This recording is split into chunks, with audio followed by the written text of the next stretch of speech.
Sometimes when I walk into my office, I get the feeling that I'm walking among the ruins of a lost civilization. Not because of the reigning disorder, but because it feels like the remains of the civilized person I used to be. Where is the damn detective? I'm gonna rip his head off. I swear I'll tear his eyes out. Hey! Hand over the pictures, you bastard. Now! Otherwise, you're gonna be dead meat. Hear me, cat? What kind of pictures are you looking for exactly? You know which ones. Me and the lady. 2 days ago. Ah, curious, are you? Plenty of things you could learn through. I'm gonna kill you!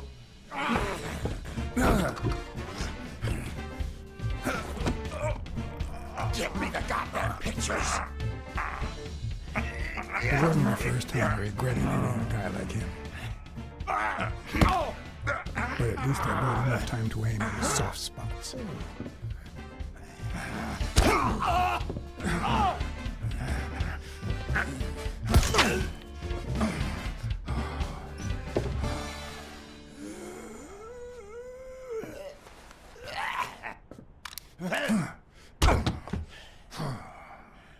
Oh man, you broke my jaw! Well, now it matches your marriage. If you show my wife those pictures, I'm dead meat. You'll ruin my life, please! Sure, the gun didn't work, so why not shed some tears? I wasn't gonna use it, man. I've never shot a fly. And I'm no two-timer either. It only happened once, for God's sake. I'm just her bodyguard, that's all. She seduced me. I love my wife, honest to God. I even quit the damn job for her. You can't break up a family for one tiny mistake. Look, you protect that girl, and I spy on people like you. We all have to be professional, no matter how sick it makes us at times. Okay, how about this? You give me those pictures, and tell her a white lie, and I pay you 10 times what she's offering. You save my family, and you make a pretty penny. What do you say? Deal? For as long as I could remember, I had collected nothing more than bad gigs, debt, and sorrow. My self-respect and bank account were racing to see who'd hit rock bottom first.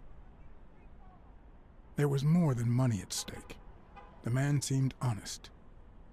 The best I could do for his wife was to hide the truth, no matter how low it made me feel. All right. I'll tell your wife you're clean. Get the hell out of here before I regret it, pal. 3. Thank God! 2. You're a good man, Blackside. 1.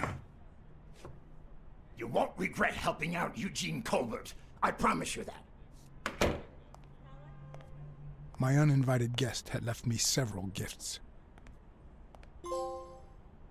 First of all, a swollen hand.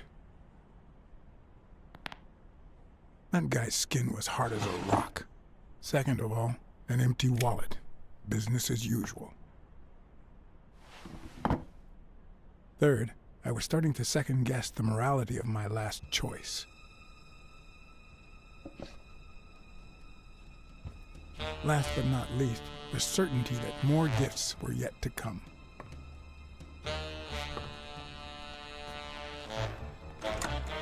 He's a nice guy. You'll, You see what I said about my pal Black Sad? Doesn't even know you, and he's already offering you a seat. Jake, how the hell am I supposed to guess it's you if you don't even knock first? Shut up and listen, buddy. All right? I brought you a client.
And that's why we need to find him soon, or we will have a very serious problem. Thanks for the information and the picture. They'll really come in handy. Let me see if I have this straight.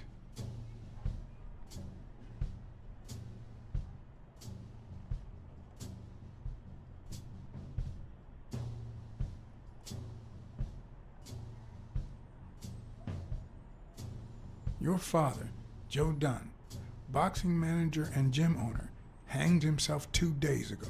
Yes.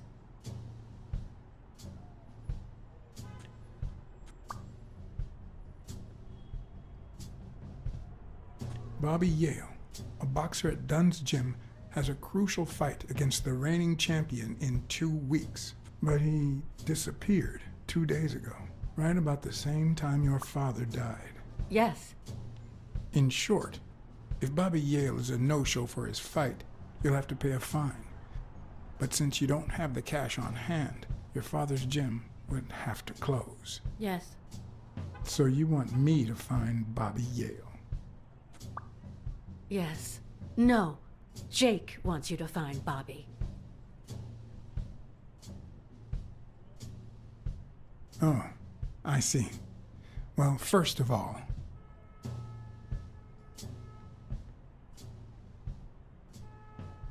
your father took his life the same day his pupil disappeared.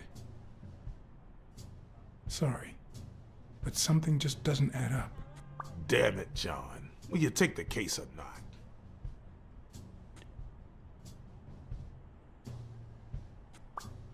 Sure. I know the money is tight, so how about this? If I solve the case, we'll see how much you can pay. I'm sure we'll find a suitable price.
I know you already went to Yale's apartment and found nothing, but I'll search it myself at some point.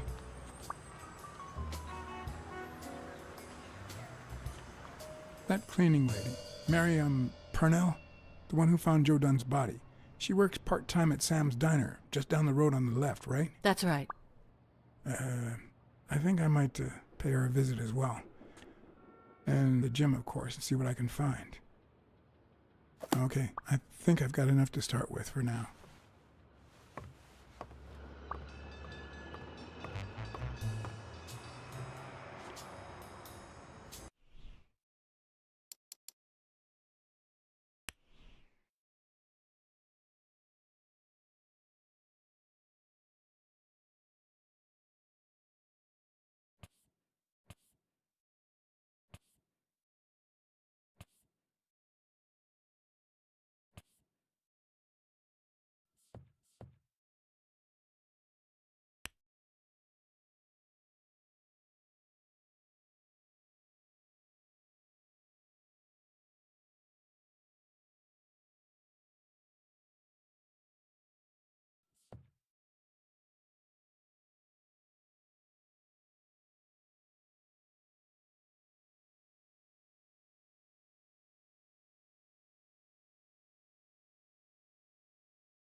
I remember that fight, back when Jake was coming up the ranks.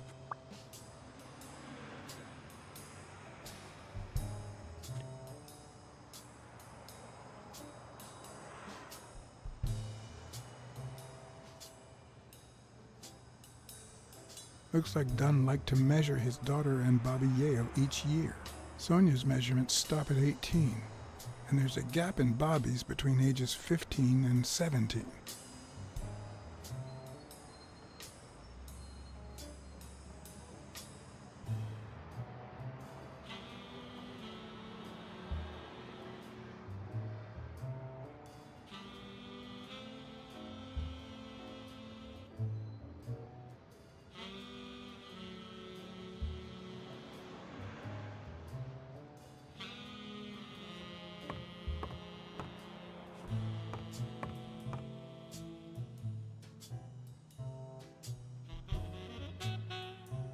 I better leave these two alone.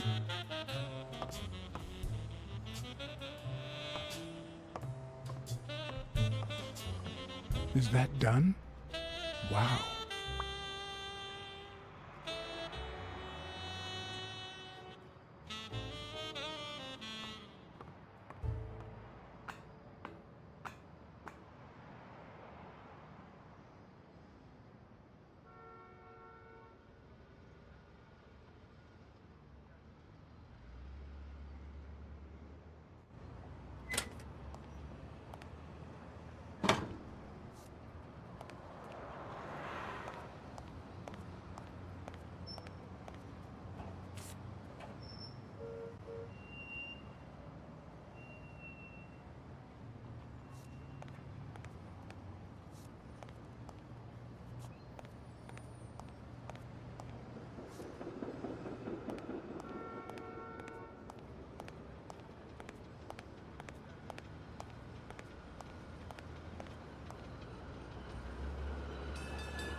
A good place to spy on Sonia.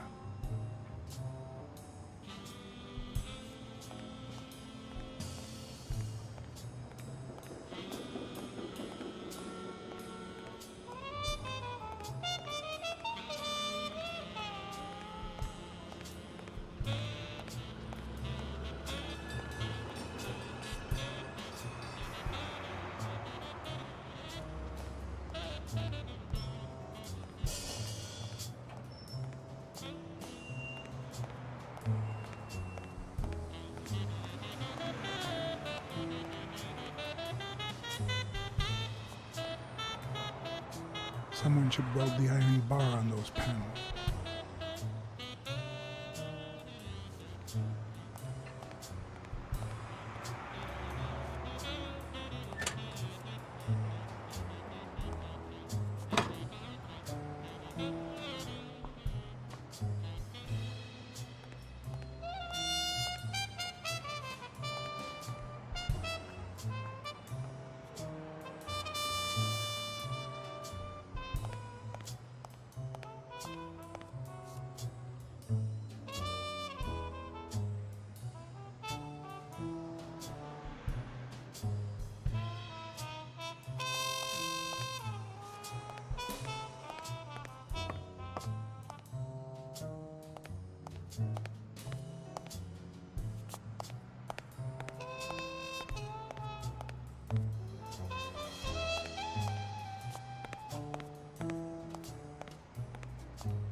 I once shredded a bag like that, just out of pure rage.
Locked. But a true detective never leaves home without his...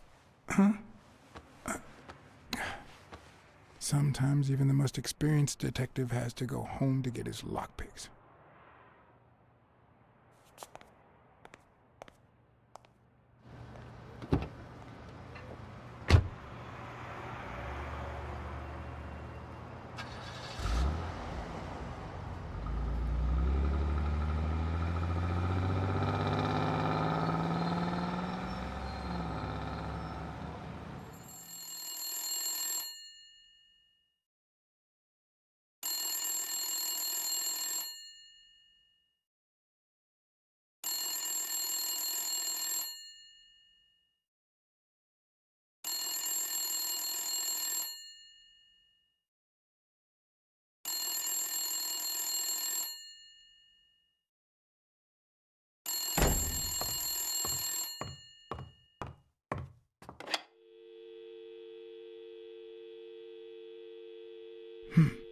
I hope that wasn't a client. Although probability would suggest a cold call. Or, even worse, the War Veterans Therapy Group. I was pretty sure I left the lockpicks on the table.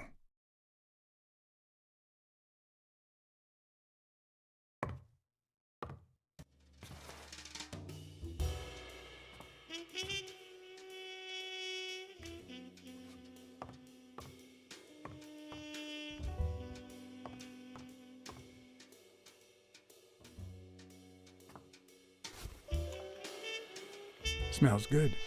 Tasted even better the day Smirnoff brought it, in exchange for a favor. A favor no cop should ever be paid for.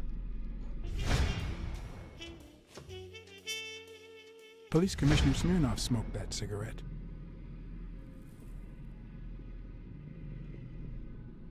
Judging by the way he put it out, he was pretty nervous.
A visiting friend once told me that New York City smells like a giant bonfire.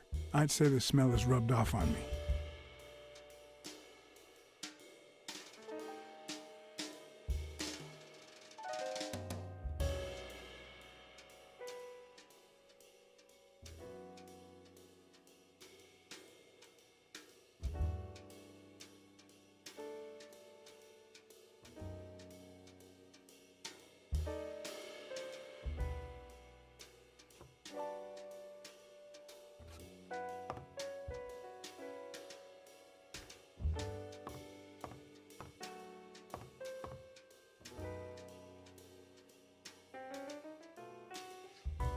What did you do to earn the admiration of a millinery culture, distant cousin?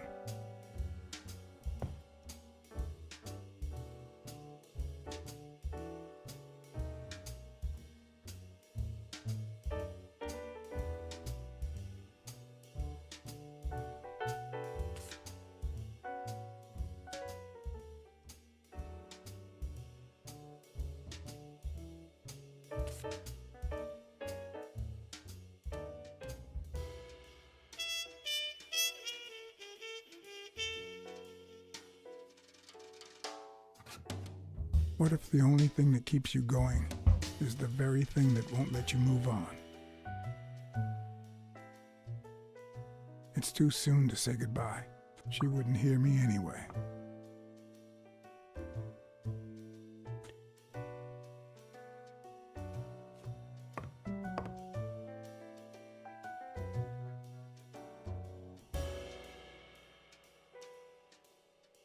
Here's a tip for aspiring detectives. Pretend that booze is an issue. Clients love stereotypes. The truth? I use tequila to clean my lockpicks. In fact, I just finished cleaning them when that rhino walked in. Maybe we knocked them down during the fight.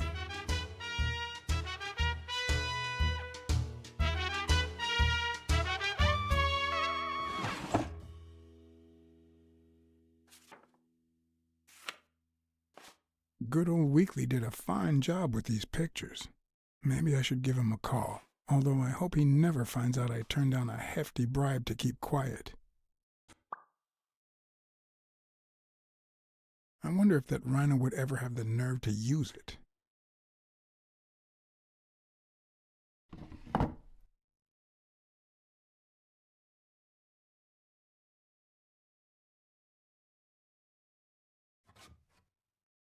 Sometimes I also use it to type out reports that nobody reads and invoices that nobody pays.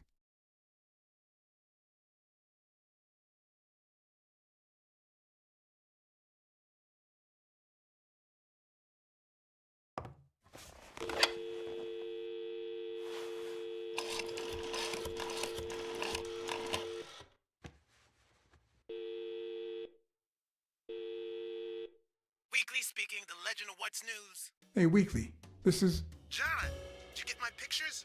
Yes, and... That rhinoceros has one big horn, huh? And the girl, hot damn. You want me to find out her name?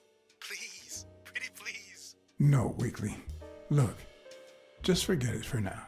I only called to tell you that those photos are top class. Huh? Okay, thanks. Okay, let's just change the subject. Hey, I heard something weird's going on at this gym. What was the name? Dunn's Gym. Didn't you have a pal down there? Can I talk to him?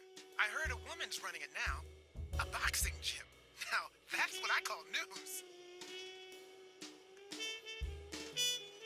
Actually, I'm working on a case for the gym owner. But you're putting me on the spot here. Let me settle into things before you do anything, will you? All right, but make it quick. See ya.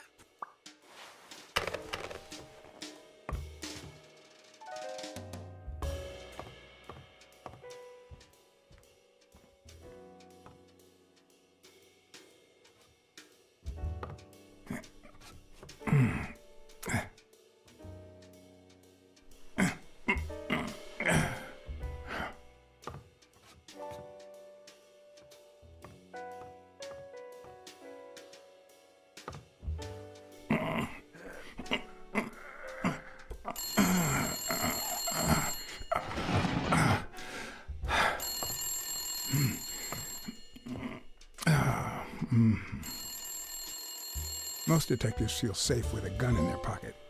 Me, I prefer lockpicks. At least I know these little fellows won't backfire.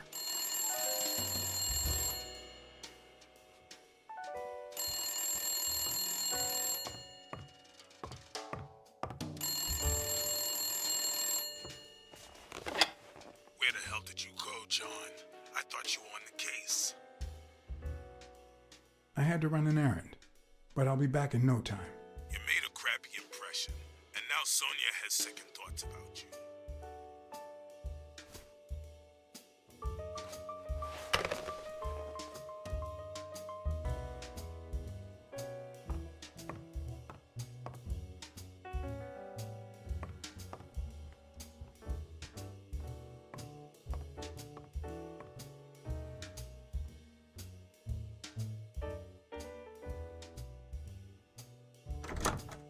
Looking back, I wish I'd never found my lockpicks. Maybe I wouldn't have gone back to the gym. All hell was about to break loose.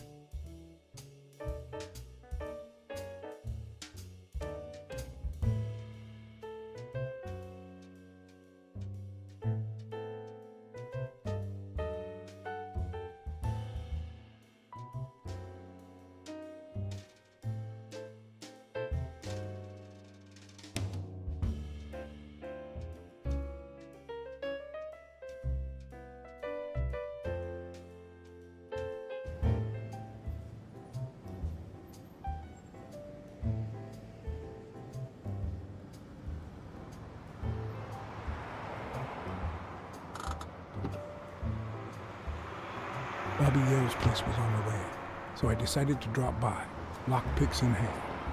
The gym could wait.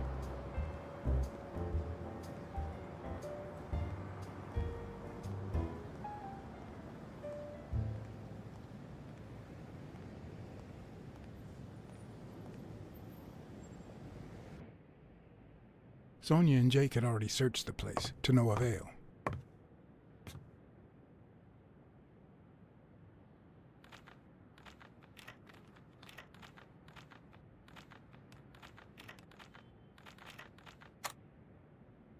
But a good detective would have better luck. I know it might not seem like it, but...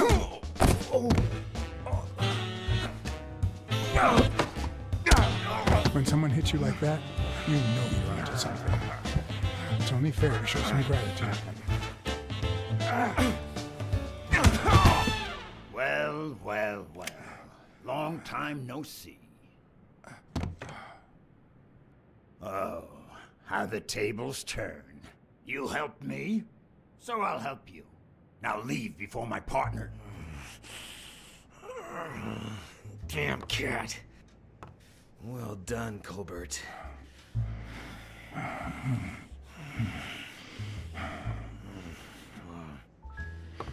Now.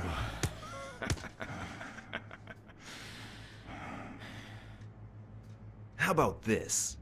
For every wrong answer, I'm gonna give it to you with this club. Deal? Hey, couldn't we just talk it out? Wrong answer. First, well, second question. What the hell are you doing here?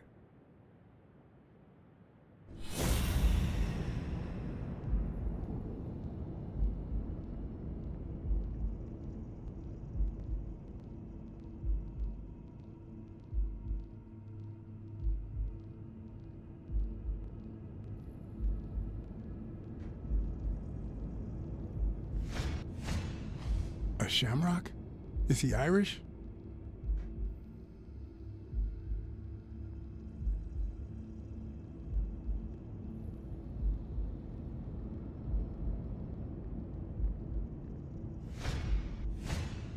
It should start to swell any moment now.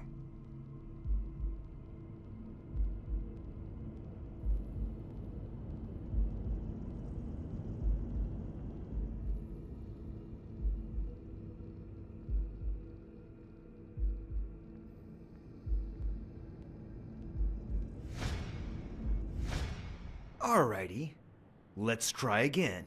What the hell are you doing here? Are you of Irish descent? I've got an Irish boss, just like my friend Colbert here. I'm sure the name O'Leary rings a bell, right? Desmond O'Leary. If you live in New York City, you've certainly heard of the richest bookie in town. After everything that's happened, I was beginning to feel like this case was finally moving forward. Wrong answer! But I was wrong. Alrighty, let's try again. What the hell are you doing here?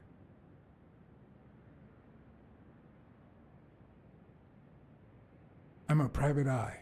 Sonia Dunn hired me to find Bobby Yale. I hate detectives.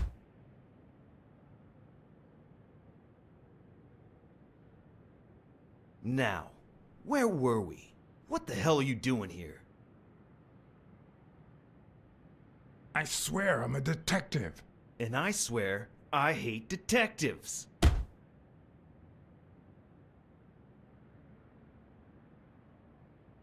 Seriously, what the hell are you doing here?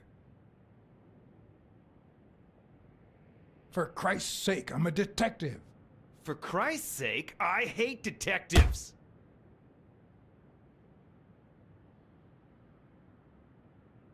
Alrighty, let's try again. What the hell are you doing here?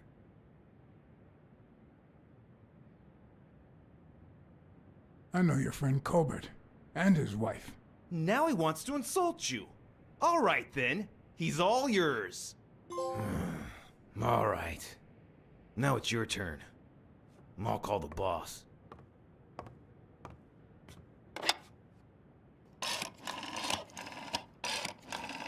I want you to yell like I'm beating the crap out of you, okay? Desmond, we caught some damn detective snooping around Bobby Yale's place. Yeah, hired by Dunn's daughter. Safe and sound? What do you mean exactly? Oh, sure. Will do. Colbert, stop hitting him, you beast. What a shame. We were just getting to know each other.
What leads a man to do something like this? Life's already dealt me a fair share of blows, but...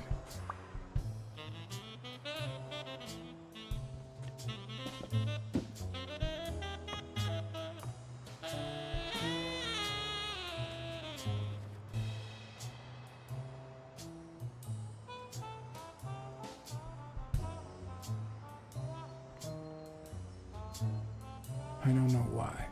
Something just doesn't add up.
On the surface, it seems dry, but there's no dust, and it's damp underneath.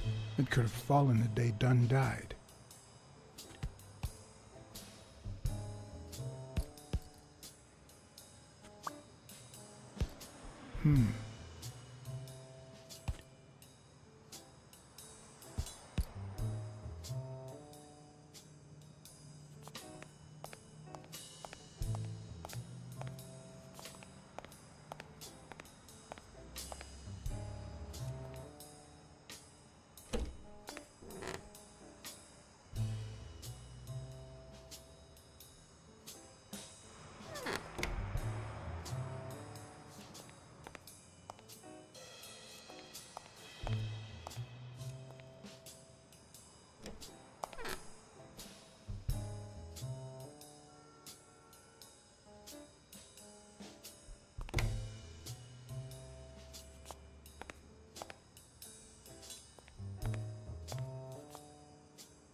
Smells like paint.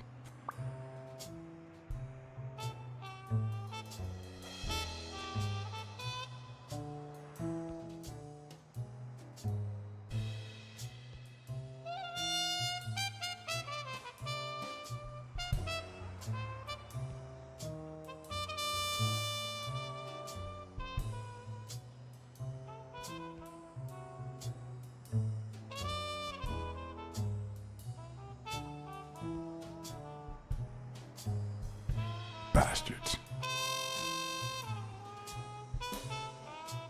The proud South.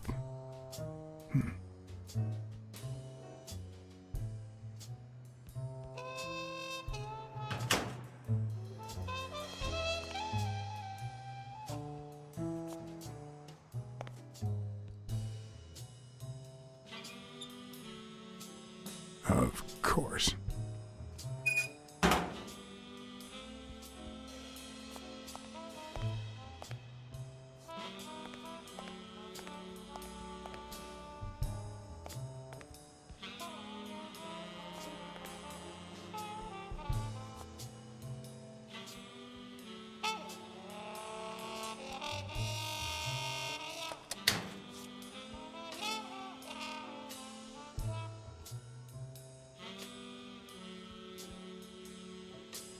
Damn.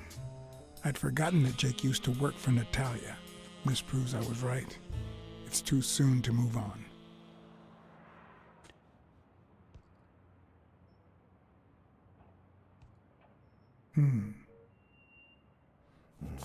What the hell? Hey, Jake, give me one good reason not to smash in your face. What the hell are you doing in my locker? I'm a detective. That's what I do. Yeah, and my friend too. Well, that's what I thought. Get off me. Sometimes, John, I could just punch you.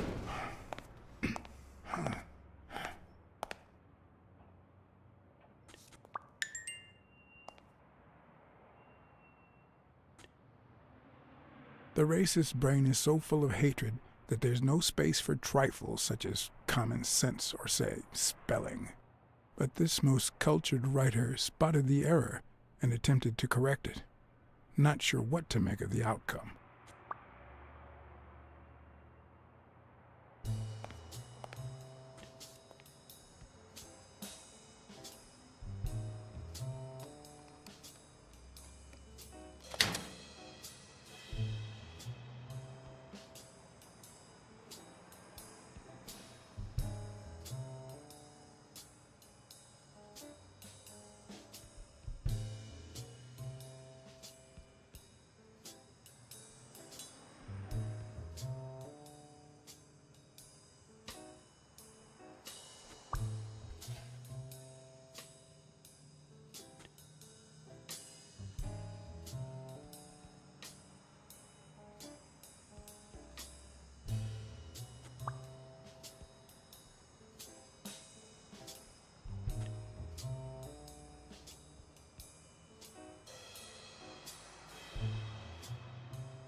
Why do you have that pen, Jake? What mess are you in?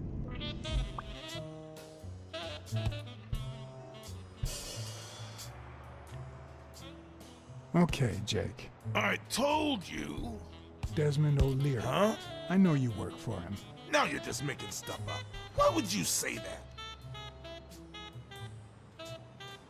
I saw the shamrock in your locker. I know what it means. Okay, let's say you're right. So what? What are you gonna do, huh? We're pals. I won't do a thing. But please, tell me the truth. Okay, I guess I should have said something. Business isn't going that well lately. Natalia was my last well-paying job, and it's been a while. Then O'Leary shows up and offers me a bodyguard contract. What was I supposed to do? Yeah, I understand.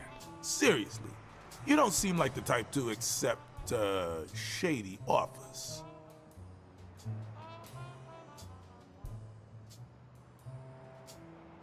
I'd never take a job like that. As a matter of fact, I turned one down today. But that's just me. I'm no one to judge. Hey, O'Leary might run an illegal gambling operation, but it's not like he's killing people or conning widows. And I'm just a bodyguard. I make sure no one gets hurt. What I do, including my contract and paycheck, is 100% legal. How bad can that be?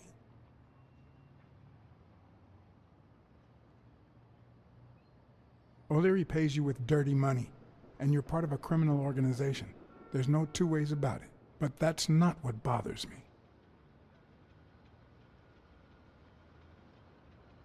I'm starting to think you played a role in Joe Dunn's death. Who? Me? Come on, John. Then why are you lying? Well, I guess there's no point in hiding it now. I was here the day Dunn died. Go on. I had to take care of some business for O'Leary. He makes me wear the shamrock when I work for him. As you know, I left the damn thing in my locker. So, I decided to come in the back door. Joe had mentioned he'd been painting that afternoon, but I forgot.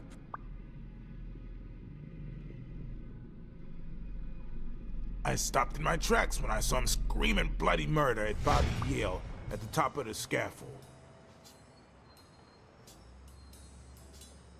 What exactly was he saying? Something like, if you do that, I'll call off the fight and make sure you never set foot in this gym again. I didn't want them to see me, so I left. Jake, why didn't you tell me? I thought you'd be pissed off. Well, you were wrong. I'm sorry, John. I should have said something.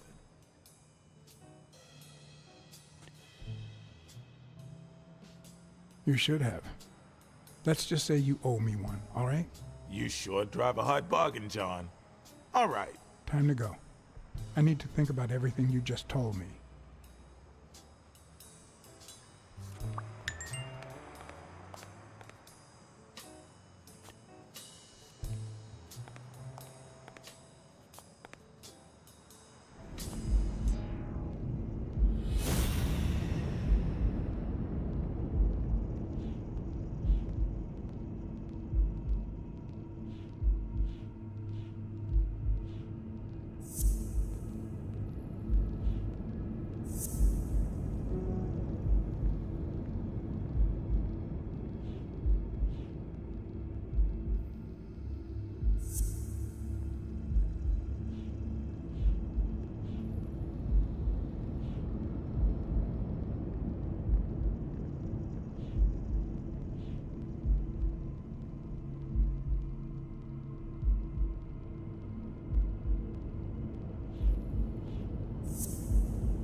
What exactly was he saying?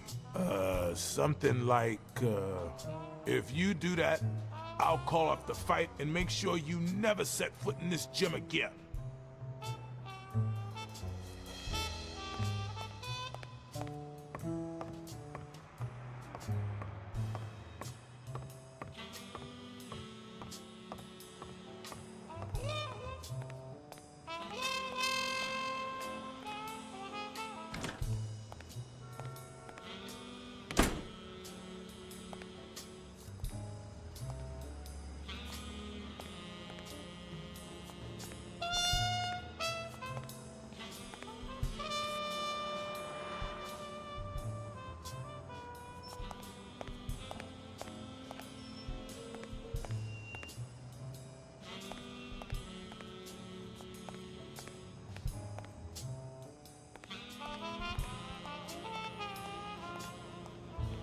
I might just be the last person in New York without a TV.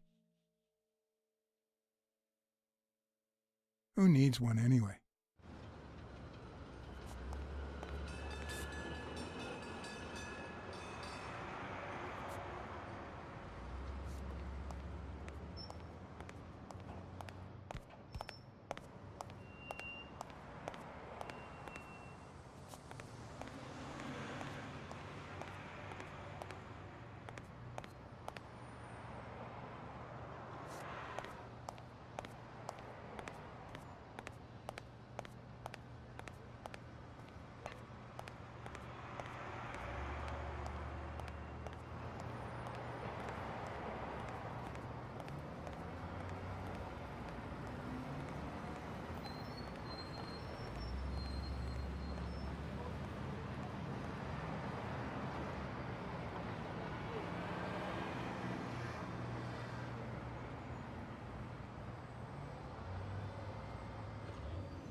I'd prefer a yellow Cadillac, but I can't complain.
Looks like a chest expander, doesn't it?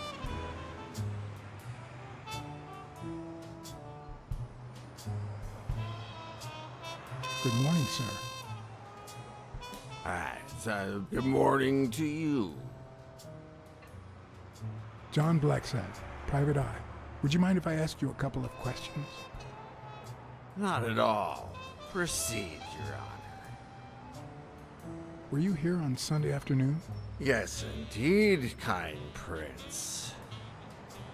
I came down to watch TV after having run the New York City Marathon in record time.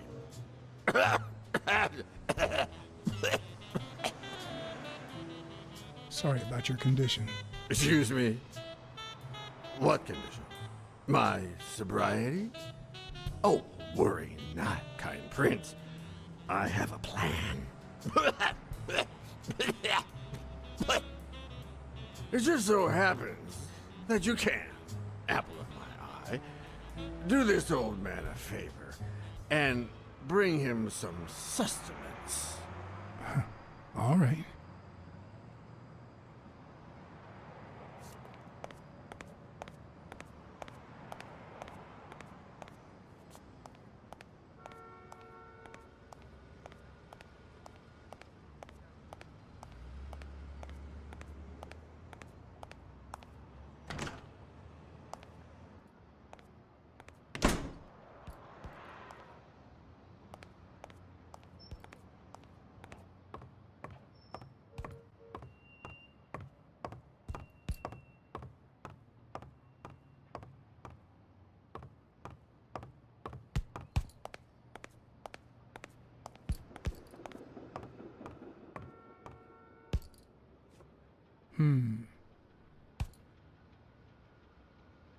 I don't know why. Something just doesn't add up.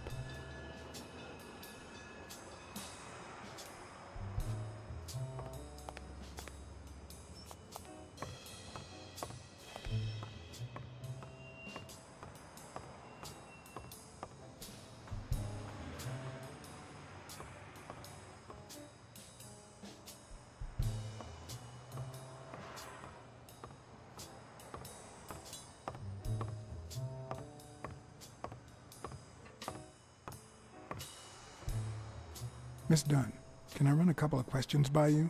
If they'll help you find Yale, go ahead. Did you and your father get along? Let's just say our relationship got better when I left for Sunny University. An 8-hour drive from here. Meaning? I'll lay it out for you, Mr. Blacksad. My father, Joe Dunn, disappeared the day my mother died. He became a shell of himself. Joe Dunn, my legal guardian. A man who gave me food, shelter, clothing, and an education. And that's more than you need to know.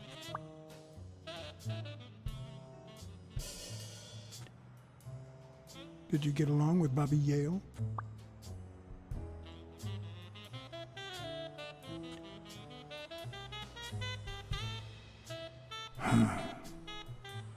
Okay. Forget it. I wouldn't give a damn about him if it weren't for this stupid Jim his stupid fight is supposed to save. Happy?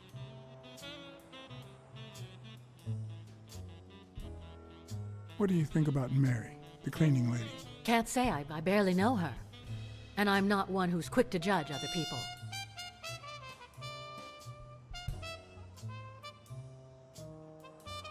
What can you tell me about Jake? I thought you were friends. Guess I was wrong. He and my father were friends, so don't go down that road. What's in those papers you're going through? Red tape.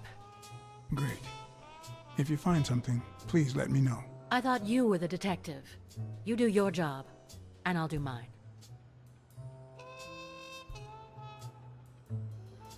Thanks. That's it for now. I get it. You don't like me. But there's something you need to know. I'm all ears.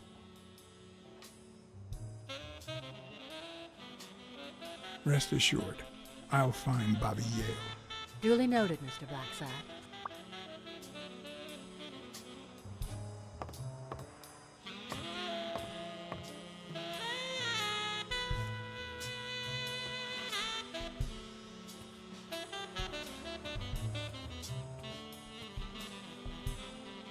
Dunn kept files on the gym's staff and clients. Name, address, and date of birth.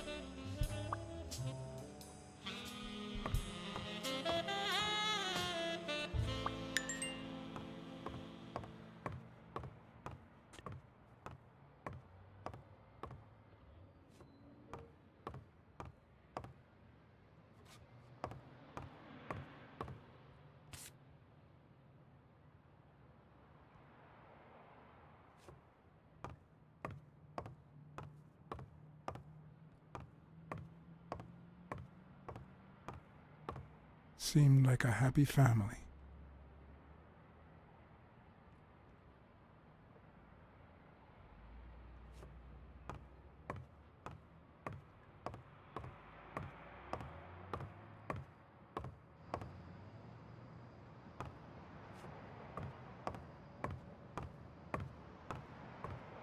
Sonia's measurements stop at 18, and there's a gap in Bobby's between ages 15 and 17.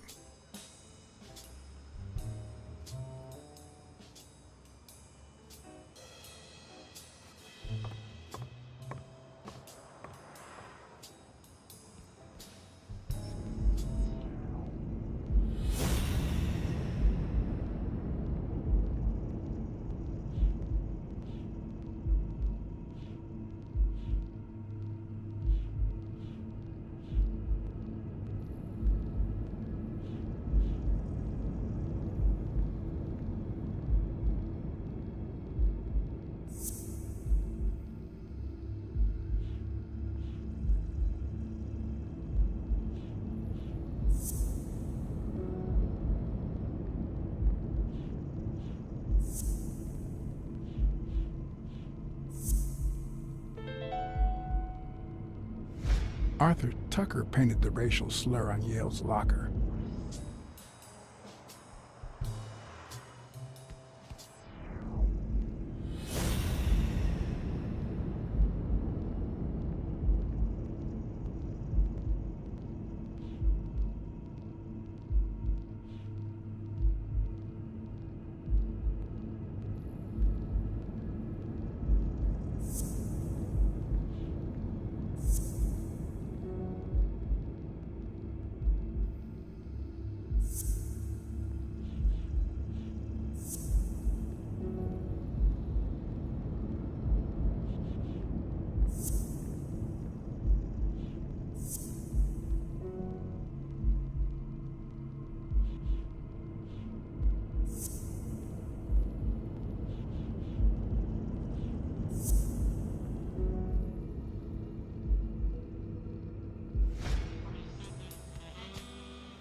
Smirnoff.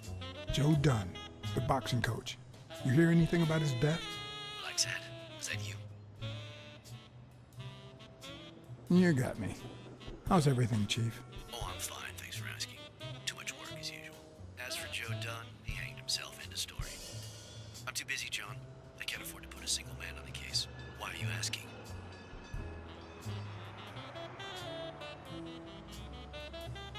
You know I'm bound by client detective confidentiality privileges. And you know I'm bound by law enforcement confidentiality. If you find anything relevant or start feeling a bit more talkative, give me a call. Always a pleasure, John.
Mary Purnell, the person who found Dunn's body, works a block away from the gym. I'm certain she can give me the kind of information that... Hey! Watch where you're going, you jerk! You looking for trouble, moron? You better watch it. Go to hell, man! You better not show your face around here!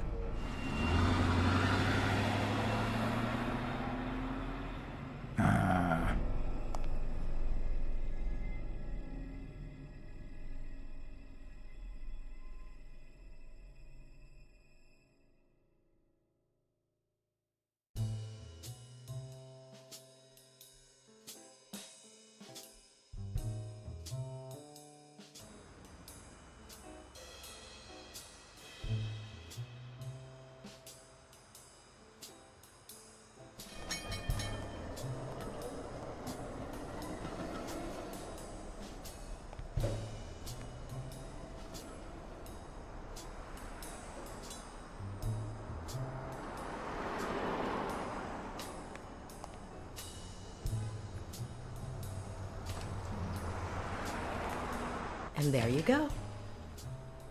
We'll miss you at Sam's Diner. Come back soon.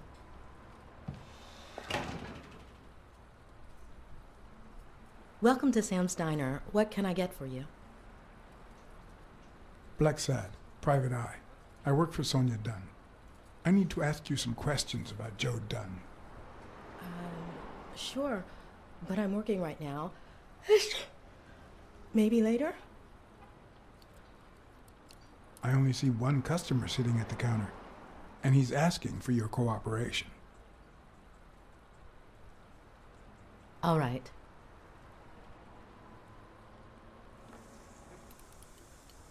What can you tell me about Sonia Dunn? I barely know her, but she looks like a smart girl, poor thing.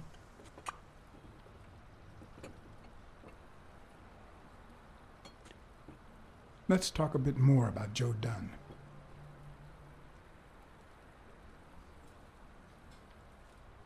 Can you tell me how you found Dunn's body?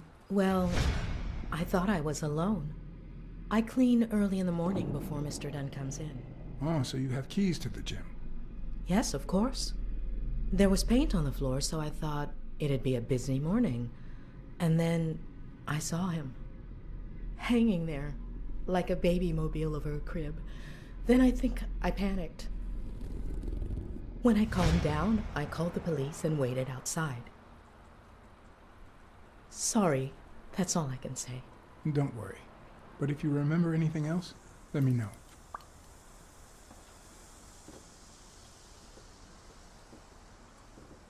How was Joe Dunn outside the gym?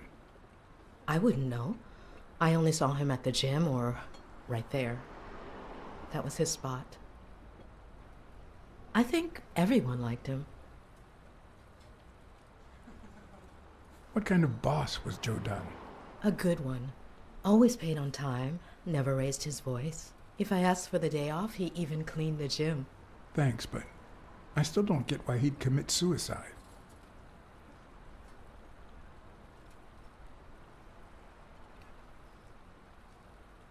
His wife died years ago. Maybe he never got over it. Yeah, I don't know. Or maybe he did. That was a long time ago.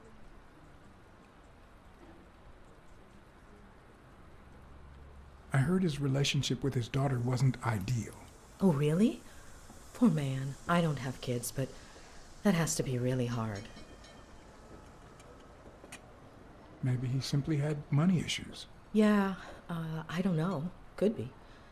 The gym didn't really get that dirty lately.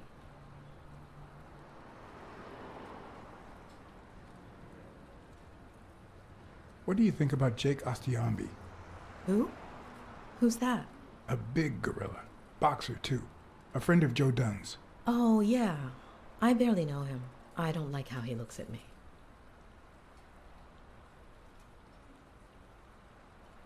Can I ask you about your job? Which one? How long have you worked at the gym? It's been, 4 or 5 years? Although, I don't think I'll be able to set foot in there again. This must be really hard for you. I'm sorry. Tell me about your work here in the diner. Oh, it's wonderful. I love it. My boss. Oh, glad to hear that. Other than the diner and the gym, you don't work anywhere else, right? I wouldn't have the time, although I'm not sure I want to continue working at the gym.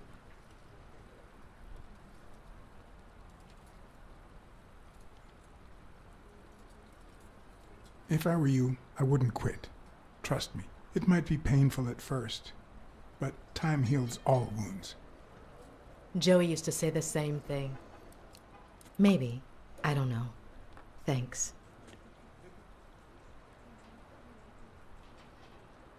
Can I have a hamburger, please? Oh, sure. Regular or cheese? I think I'll get the cheeseburger. Mm-hmm. You want fries? A drink? No, that's it. Okay. Is that for here or to go then? To go, please. One cheeseburger to go, Sam. Okay.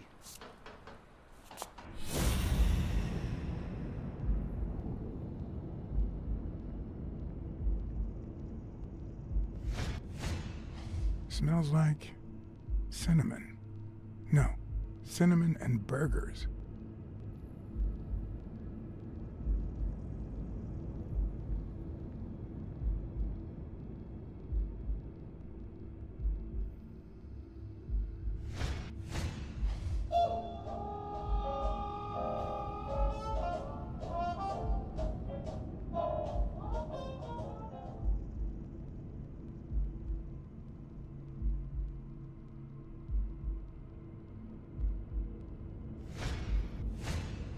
Smells tasty. My pal is going to lick his chops.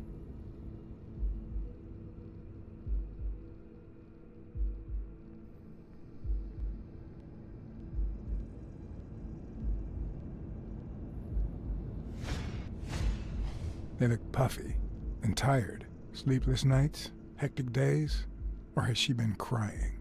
Perhaps all of the above.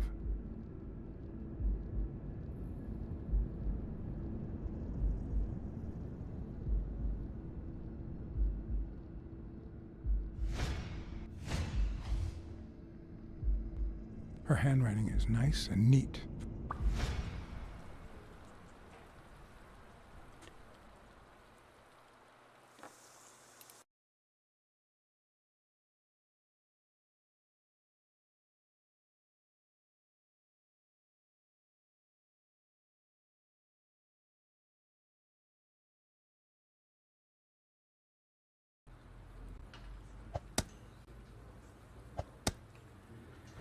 Your burger is ready.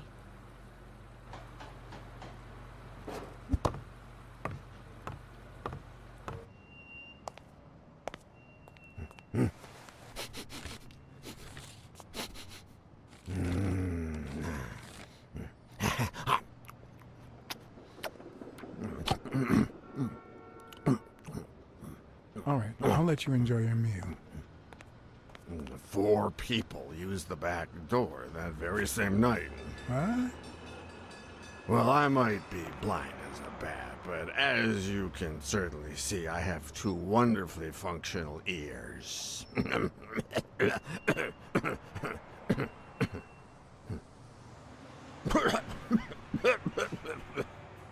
4 people used the back door 2 days ago? Yeah, that's right. Who was the first person to use the back door? Someone big unlocked the door, stepped inside, then came right back out.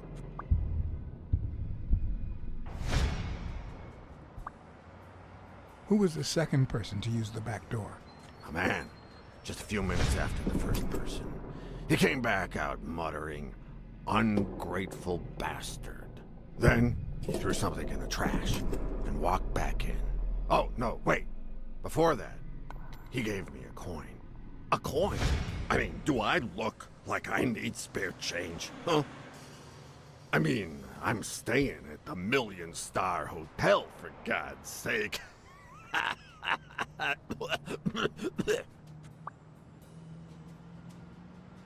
Who was the third person to use the back door? Judging by the quiet footsteps, I'd say it was someone small. I'd say it was about 30 minutes after the second person came out. Whoever it was threw something in the trash and stood in front of me for a moment. Then I heard a click. And finally, I heard trailing laughter in that direction. Who was the fourth person to use the back door? Someone big. I recall heavy breathing. The person left in a hurry, running in that direction.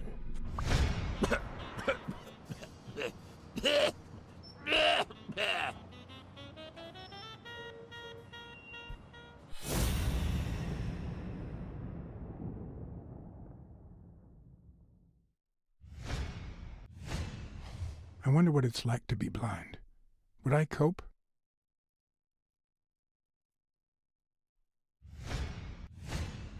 Could he have been a train conductor?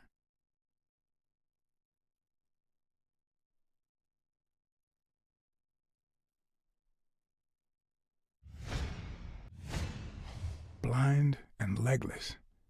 How does he get by?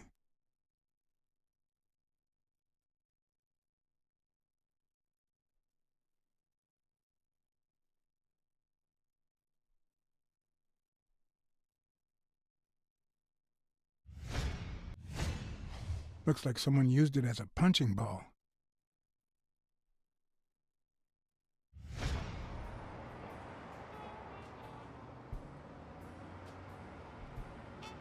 There's a chest expander in your cart. A what expander? A thingamajig with 3 springs. Oh, the thingamajig with springs. Oh, I got it from the trash, back there.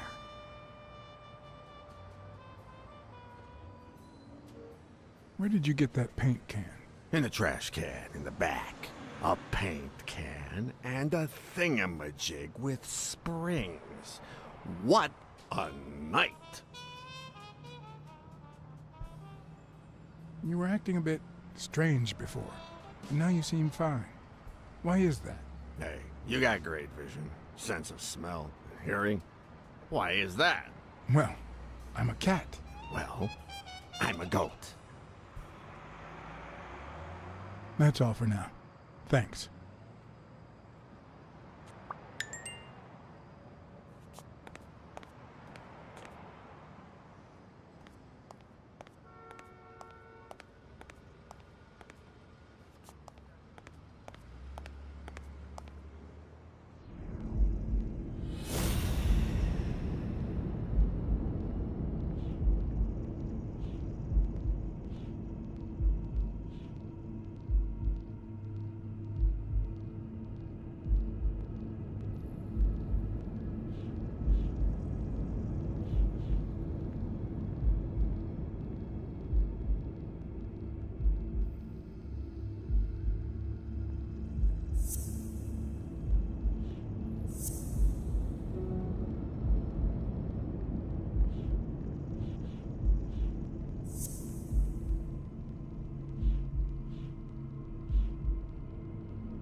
Well, I know this much. The chest expander in the trash belongs to Yale.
He opened it during the war? That's odd.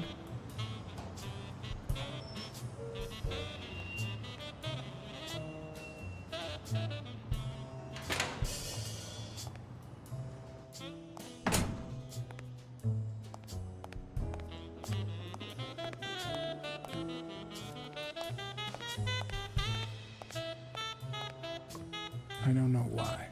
Something just doesn't add up.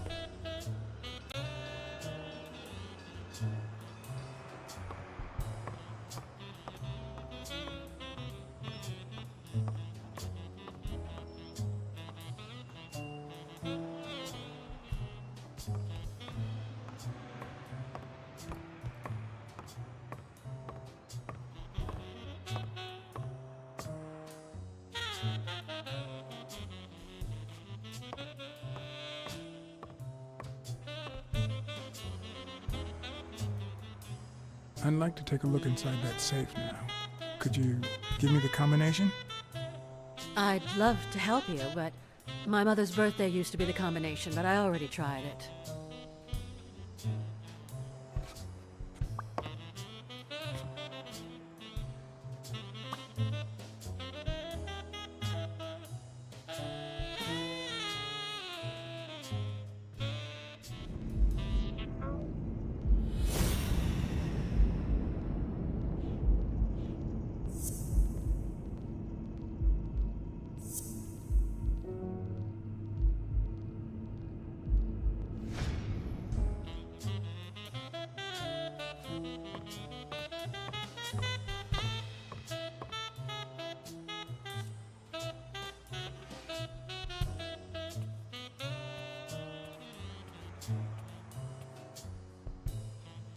Dunn kept files on the gym's staff and clients.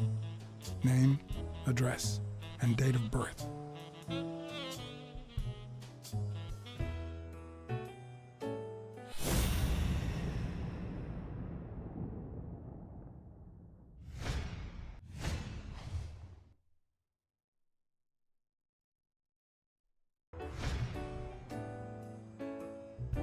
What the?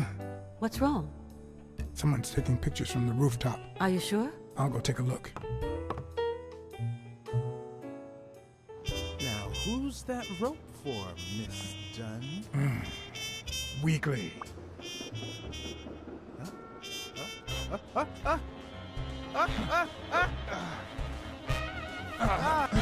What the hell are you doing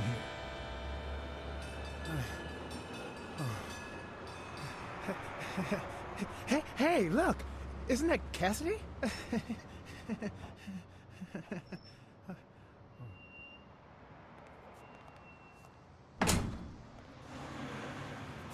Don't change the subject, you sad little... Why don't we settle this over ice cream, huh, Judd?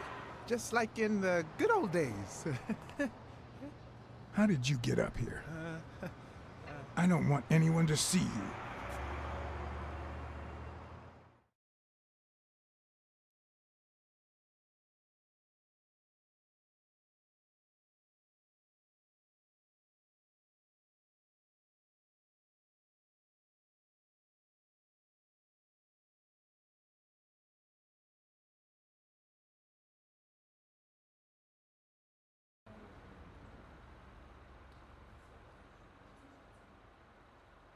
Everyone, even the most hapless of creatures, has a gift. Something that makes them special, that makes them worth knowing. Foul-smelling Weekly is no exception. No matter what he does, it's impossible to stay mad at him for too long. This bourbon shake is delicious. Want a taste? You know I don't like milk. Your loss. So, Joe Dunn hangs himself and leaves his gym to his daughter, which makes her the first woman to run a boxing gym, I think. I don't think Dunn killed himself. What? Do you have a suspect? Any leads? No, it's just a hunch. Although...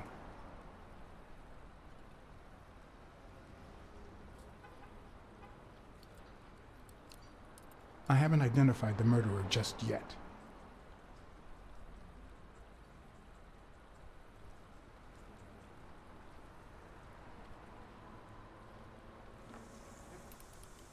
Well, it doesn't really matter.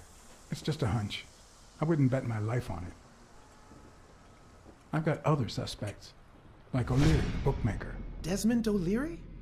The same O'Leary who used to date Helen Moore? America's sweetheart? Now that's a woman. And then there's the Walrus. Who was that guy? Come on. You've never heard of Frank Cassidy? The president of the Boxing Managers Association? Who's also Stone's agent, Bobby Yale's rival. Hey, he might have a motive, right? He might know something about Dunn's death, right? I decided to ask Weekly to investigate Cassidy. My reasons? Weekly was right. Cassidy could have had a motive to kill Dunn. Weekly had already proven to be nosy. The farther I kept him from the gym, the better. But with Weekly, you just never know what the best approach might be. Should I give him an order or a subtle suggestion? Yeah, you might be right about Cassidy. But, it won't be easy to make him talk. He seems like a pretty tough cookie. Only a thorough and efficient detective could pull it off. But the problem is, I already got enough on my plate. You're a lucky man, John Black said. I don't follow. You just found the thorough detective you need. Oh, of course. What a great idea. How did I not think of you? Hey, don't sweat it. But you'll have to do me a favor. Tell Sonia Dunn that a legendary journalist from What's News wants an interview. Weekly, please. Well, if not, bye-bye, Cassidy.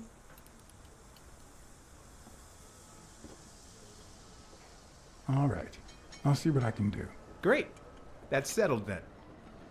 By the way, I never told you what happened to Colbert, did I? No. What happened?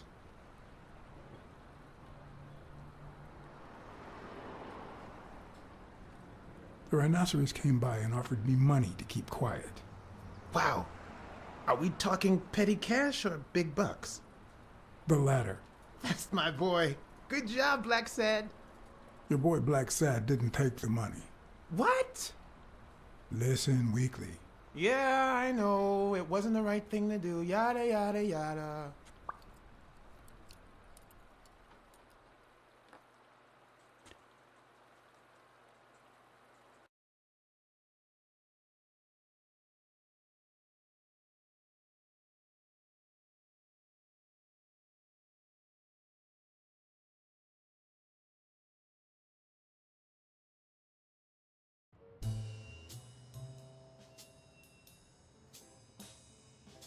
So, was there really someone on the roof?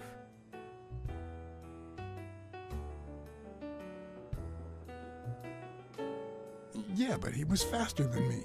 I couldn't get my hands on him. A fast spy and a slow detective. This must be my lucky day.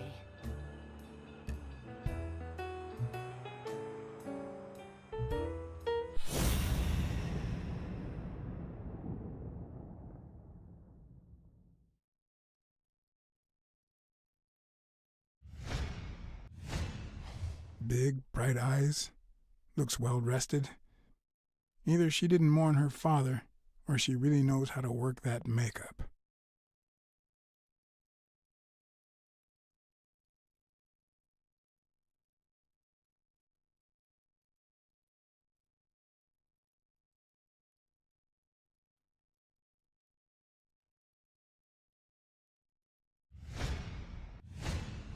Nice and steady heartbeat.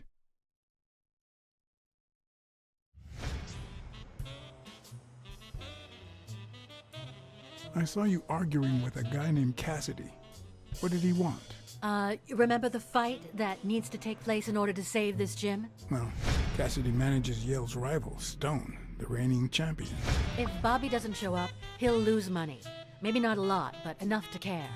Did you find anything interesting in those papers? No. Investigation work takes time, as I'm sure you know.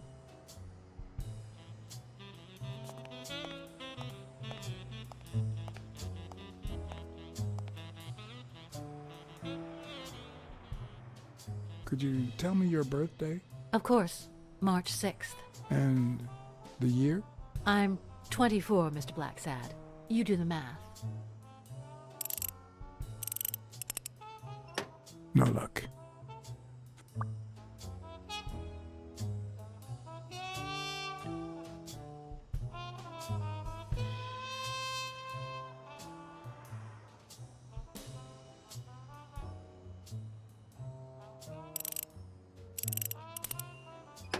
Damn.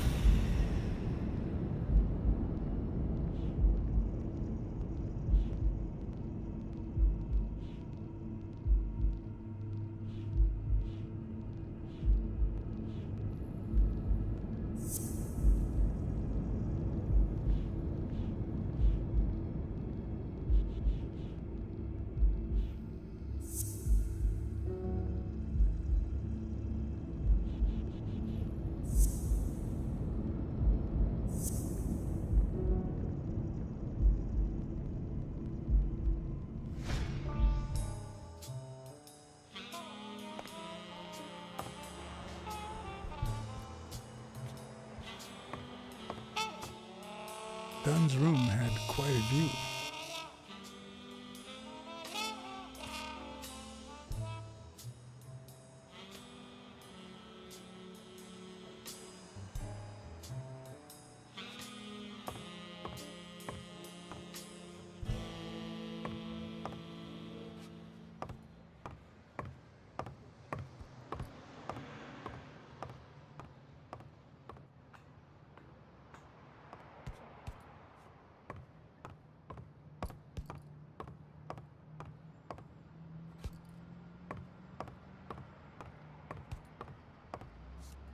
I don't know why.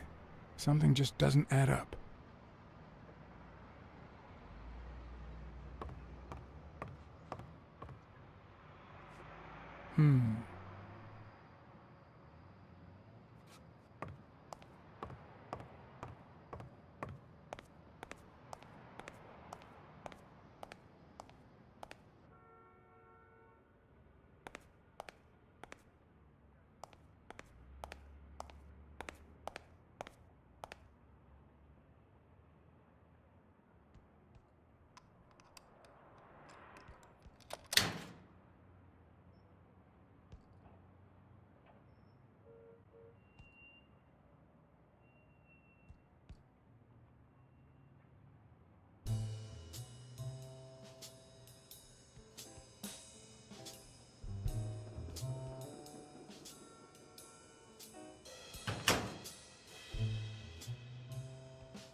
What exactly was he saying? Something like, if you do that, I'll call off the fight and make sure you never set foot in this gym again.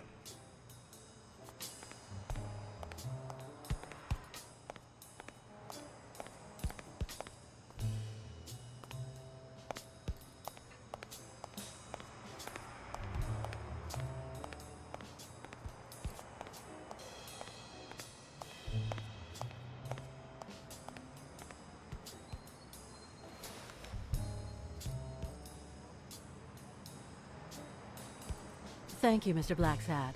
Does the postman always leave your mail on the floor? I don't know,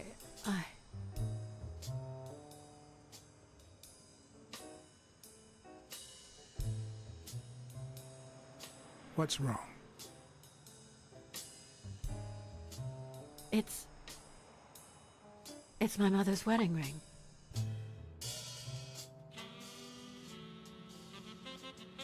Had it been stolen? I don't know. My father wore it on his pinky finger after she died. Not always, apparently. Will you find out why? I'll try. But there's something else I'm worried about. This might have something to do with,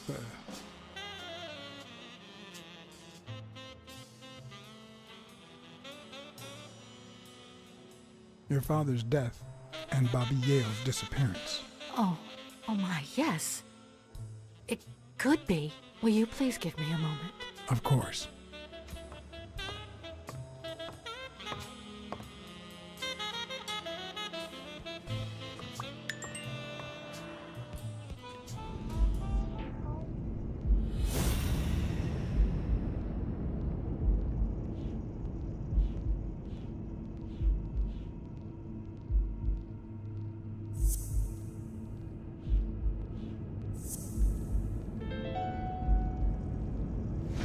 Okay.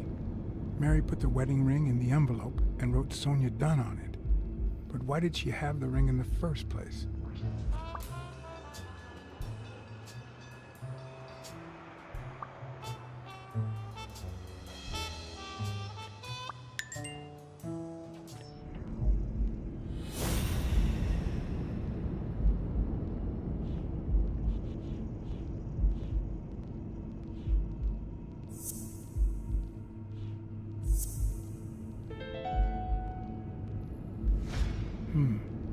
Were Mary Purnell and Joe Dunn an item?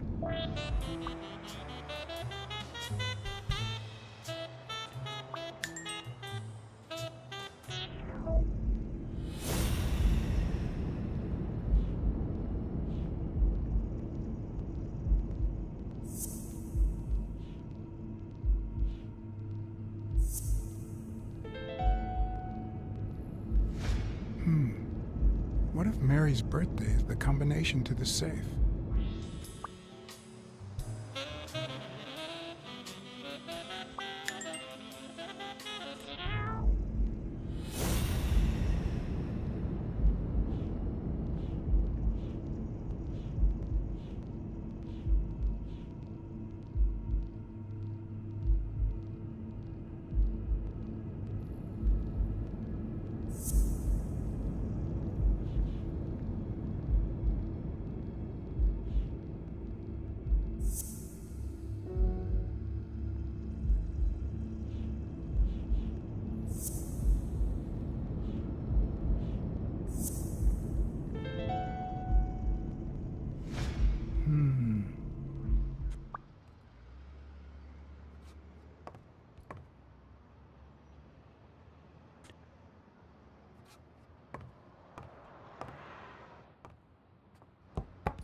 Yes? I need to search your office. Go on.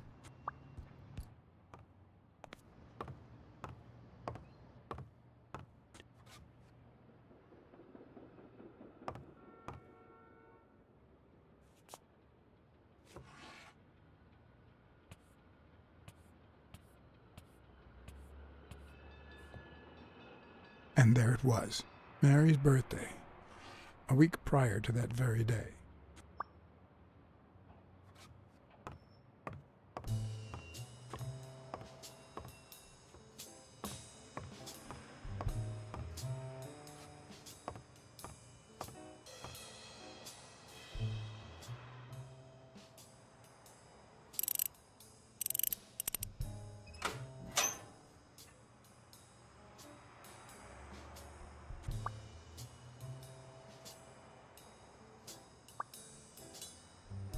A few bucks, just petty cash. I never would have taken Dunn for a gun owner.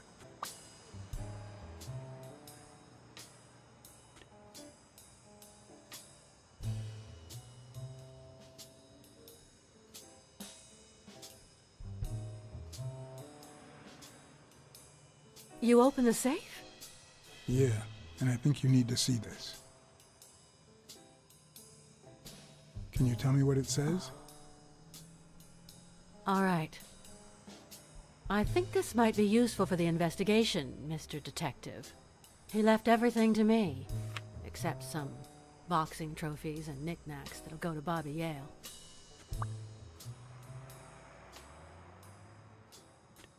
When was it signed? It was written 4 years ago, just weeks after I moved to Buffalo. Do you think Bobby Yale read it before he disappeared? Maybe. All right. Thanks.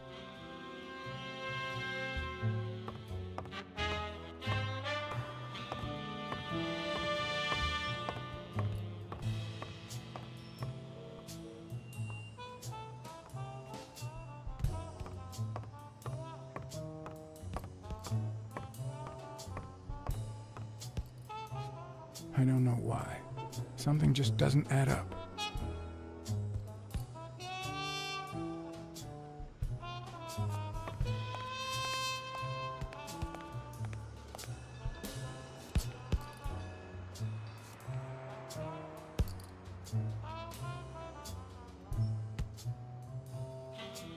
Thanks, pal.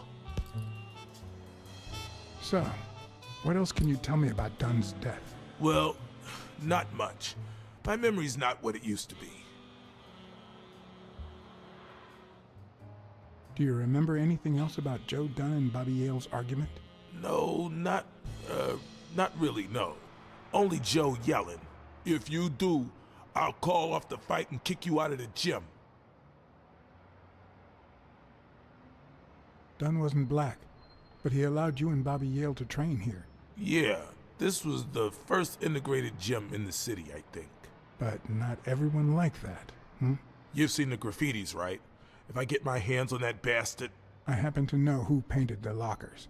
Arthur Tucker. I knew it! I knew it was him, that bastard. I'm gonna whip the white out of him.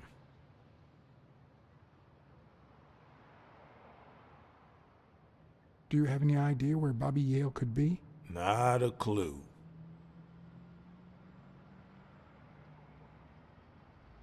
I dropped by Bobby Yale's apartment. I think he might be involved with O'Leary, the bookmaker. You sure?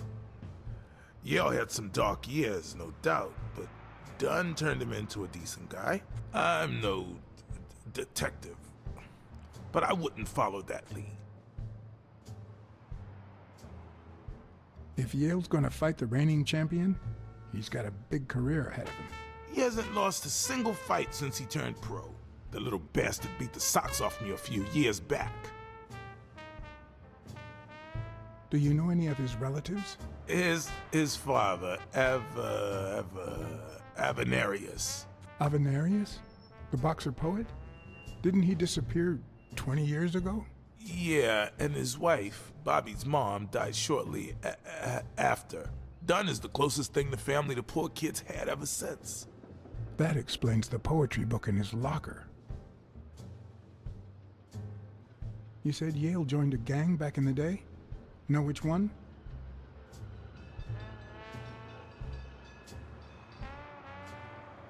Hell, I don't know, John. This is New York City. There are more gangs than people. What was Joe Dunn like? He was a decent man. Have you seen all those slogans on the wall? Those motivational phrases? Joe really believed in them. All of them.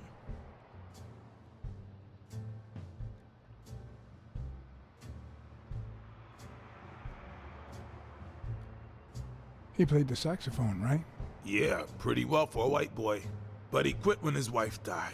Makes no sense, right? I mean, nothing draws chicks like the brass. Why quit when you're finally free?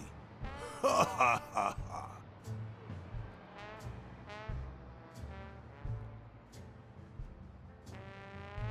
Did you know Joe Dunn had a gun in his safe? No way, man. He hated firearms. Although... when Bobby Yale was a teenager, he went through a crazy phase. Even dropped out of the gym and joined the gang. Nothing serious. Early one morning, he broke in the gym.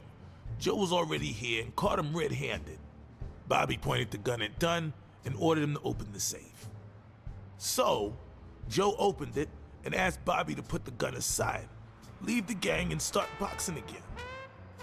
I got here 5 minutes later and found Bobby crying like a baby in Joe's arms. Then he just stood up and put on his gloves.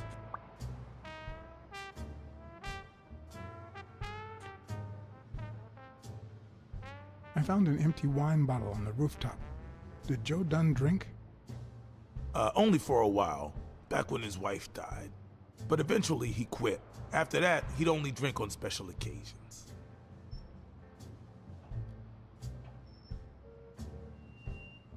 Joe Dunn or Joey Dunn? Huh? Nobody called him Joey. Well, maybe his wife. Although, she didn't call him anything after she died.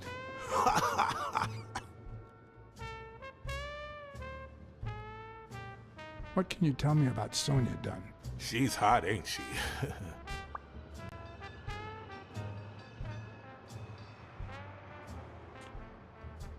It seems like her father's death didn't really upset her. Well, she likes to play it cool, which makes her really hot.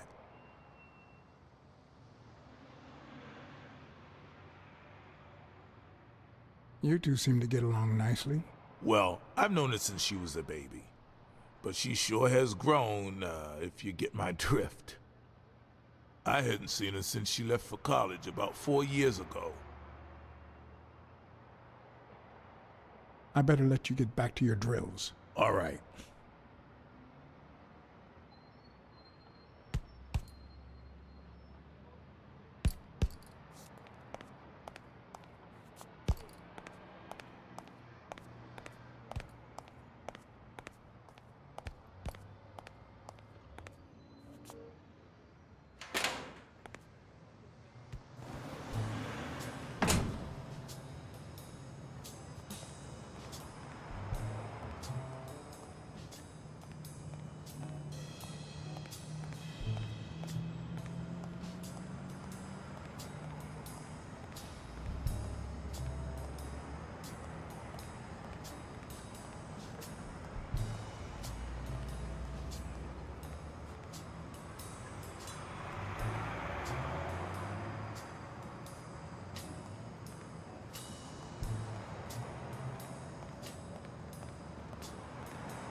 I know you're hiding something.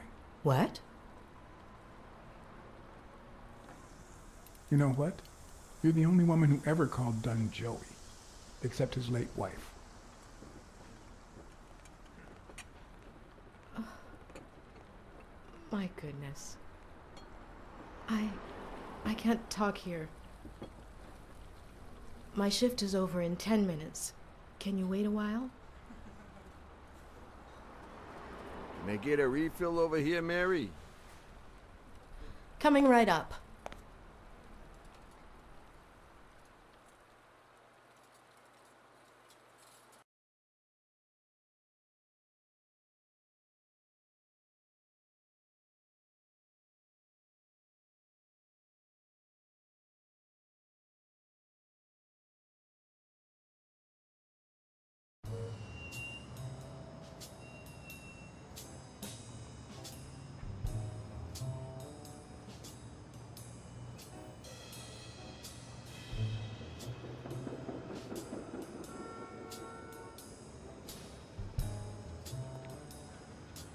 Mary Purnell, the angel Joe Dunn found in his golden years.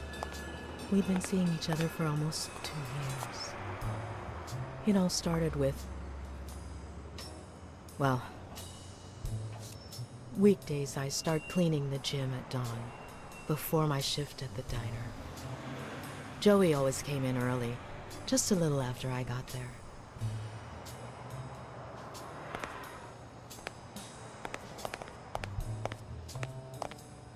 He used to say it was the best time for the worst task of the day. Oh, I know exactly what he meant. Did he help you clean? No, poor Joey. I would never have allowed that. He did more than enough, would even clean on my days off. Paperwork. He just hated it. But that was just him. Instead of putting off the things he couldn't stand, he did them as soon as possible. One morning, he saw me crying. I was having a rough day and...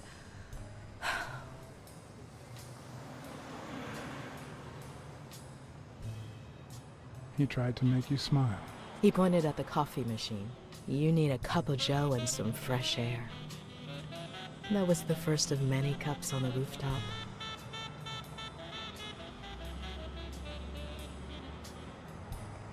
Which is where Dunn seduced you. That word is a bit too much, Mr. Blacksad. You might be too young to understand this, but real love has little to do with seduction. One day, we realized those rooftop coffees were the best part of our day, so we began to spend more time together. But you never told anyone. Why did you keep it secret? For Sonia's sake. She and Joey drifted apart after her mother's death. He was afraid that our relationship would only make matters worse. Until one day, on the rooftop, we realized just how serious our relationship was, and we decided to turn those moments into a lifetime. So he asked you to marry him? Yes, of course. He gave me the wedding ring, and we decided to tell the world. He said he needed to share that happiness with his little girl. Turns out, he wasn't that happy after all. What about you? How did you feel about telling Sonia? Maybe you already noticed, I have a slight cold. I really should be heading home. Maybe you should cover your neck.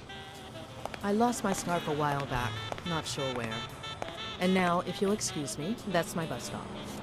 A pleasure to speak with you, Mr. Blacksad. Right.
I never asked about the gym's insurance. That's exactly what I'm reading now. So far, it looks like your standard small business policy.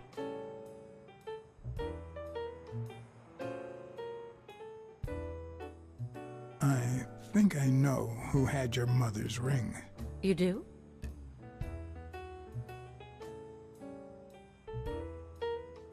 Purnell. I think she was in love with your father. Thank you.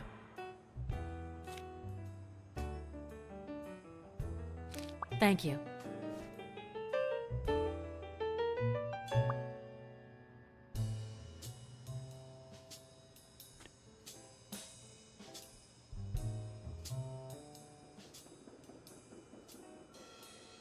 There's something I never asked you about your father's will.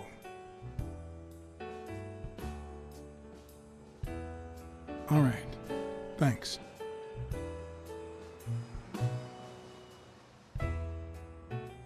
There's something I never asked you about your father's will. Congratulations. You're one lucky lady. I'll pretend I didn't hear that. All right. Thanks.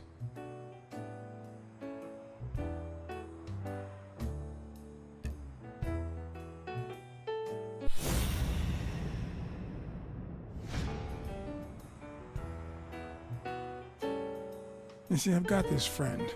He's a journalist, and the thing is, well, he would like to interview you.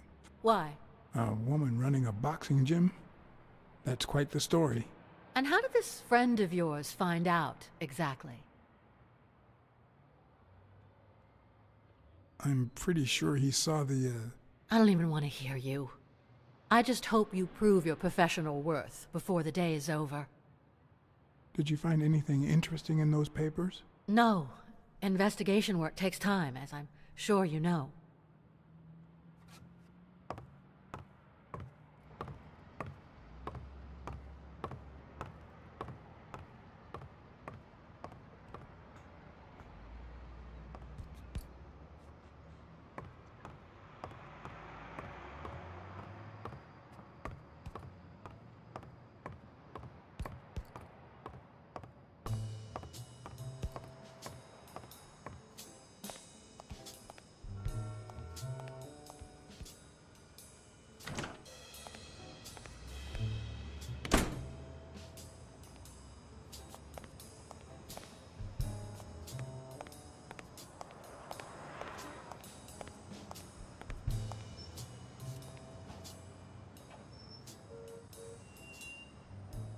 Do you remember anything else about the day you found the thingamajig with the springs and the paint can? Yeah, no. Wait, yeah. Well, no, now that I think of it, no. Hey, pal, how about thanking a good-looking goat with a cigarette?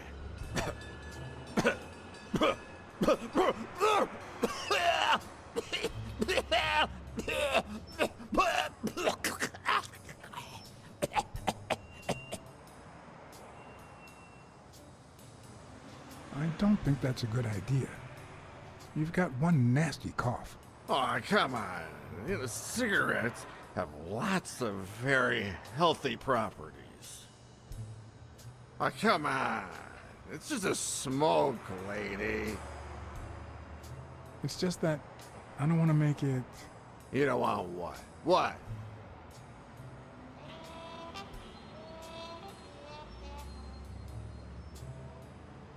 Yeah, you think you're not responsible for my pathetic state?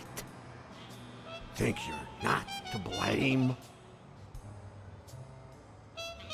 It's the government that shipped me off to war.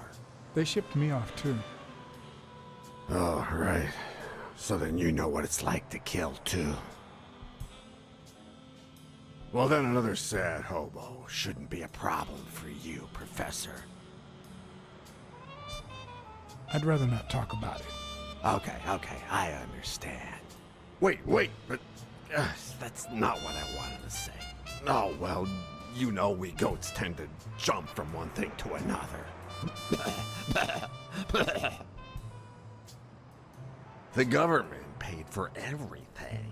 Army fatigues, rations, weapons, lodging at hookers, drugs.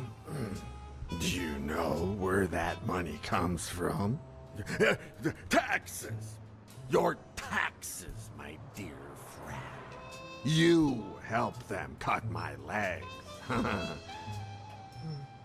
They declare war every chance they get, so that the weapon industry that finances their campaigns gets richer and richer and richer. And that's how we finance their wars. So the slightest connection with corruption turns us into accomplices. Unless one manages to keep at arm's length. That is what I did, my loyal disciple, at the Million-Star Hotel. So, do you like your master, the Great? Hey, what's your name? You never told me.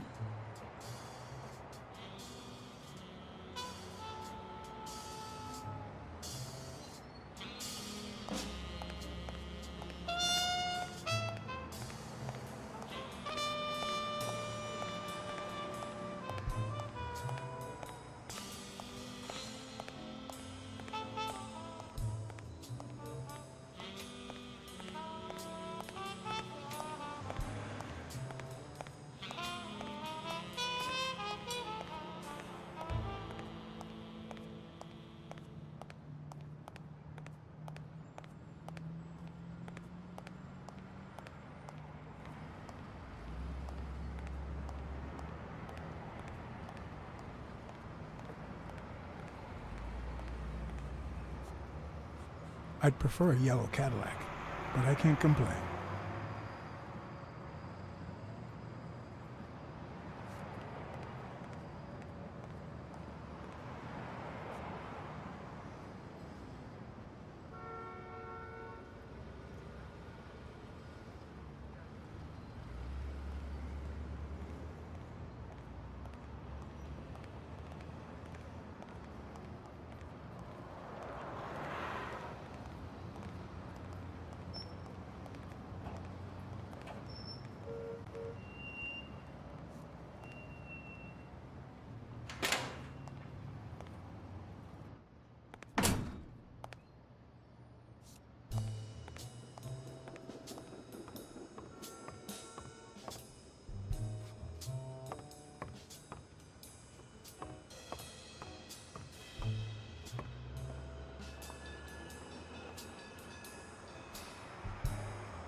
I don't even want to imagine Weekly falling from up here.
Sonia's measurements stop at 18, and there's a gap in Bobby's between ages 15 and 17.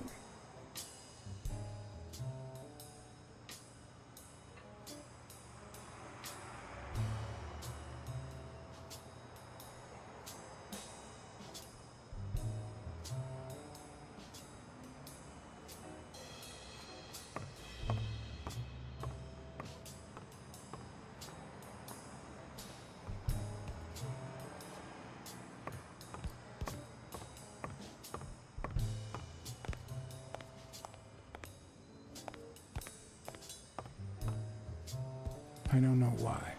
Something just doesn't add up.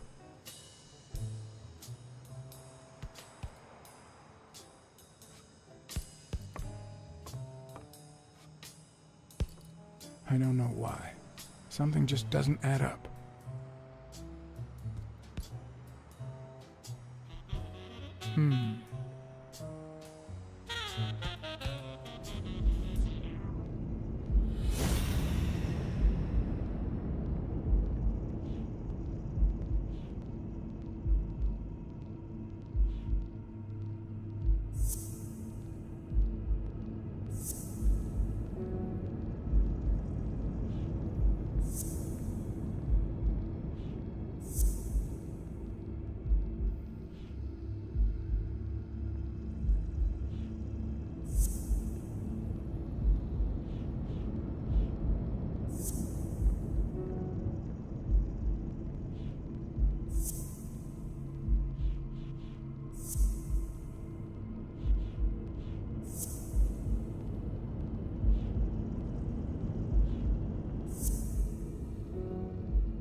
Smirnoff.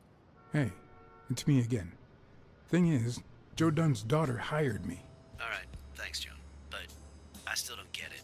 Any signs of foul play?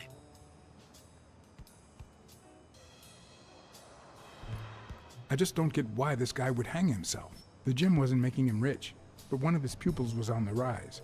Headed straight for Madison Square Garden. Well, there's more to life than business. We all have dark secrets, John. Am I right? So, are you gonna help me? Why should I, Mr. Client Detective Privileges? Anyway, I'm afraid I don't have anything useful to share. And it seems like you don't either. But if you do find something, give me a call. We've been friends for a long time. And you think this is what two friends talk about on the phone? Good to hear from you, John. Take care.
Blacksad here. Please don't tell me my husband. You have nothing to worry about, Mrs. Colbert. Do me a favor and enjoy your family. Oh, thank God. Thank you, Mr. Blacksad.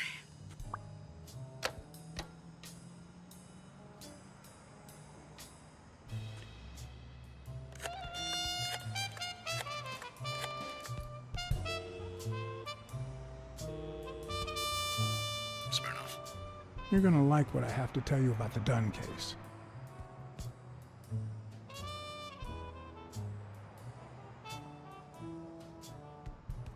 I went to Yale's place and ran into O'Leary's men. They were waiting for him. Ah, well, it's only normal. They run an illegal gambling operation. If a fight's canceled, they lose money. I'd love to take a swing at O'Leary, but we can't base the case on a hunch. I'm not finished yet. You're gonna like what I have to tell you about the Dunn case. A close friend of Dunn's works for O'Leary. You mean that gorilla? Your ex's bodyguard? We know. O'Leary is a respectable citizen until we prove otherwise. So there's nothing wrong with him hiring a bodyguard. You're gonna like what I have to tell you about the Dunn case. I found racial slurs painted on the lockers at Dunn's gym. He was pretty open-minded about racial issues. Maybe his death had something to do with that. John, half of the crimes in this city have racial ramifications. Unless you have solid proof that it wasn't suicide, my hands are tied. I think I have a new lead on the Dunn case. Dunn and the gym's cleaning lady were about to get married. Great. Call What's News. They'll know what to do with such an incredibly interesting piece of information. The combination on Dunn's safe was her birthday. He even gave her a ring. You know, your typical suicidal bliss. Okay, I'm still not convinced, but I might have something for you.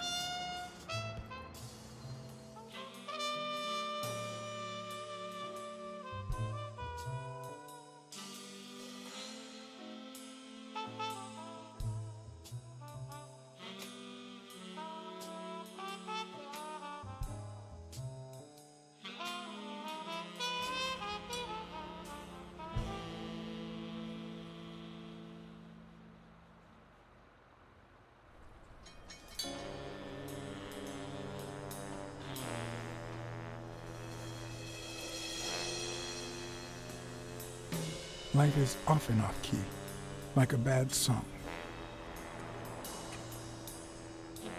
The notes come together but feel flat, unable to create anything resembling music. And yet, there are ways to string them together to create harmony. Ways that are not always entirely in our hands.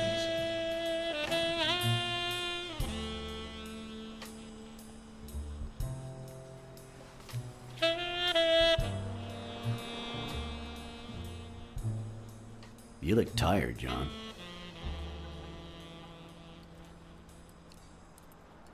I can't help it. It's just the way we cats are. Well, I can't help but be glad to see you. Yep, I'm beat. I'm starving.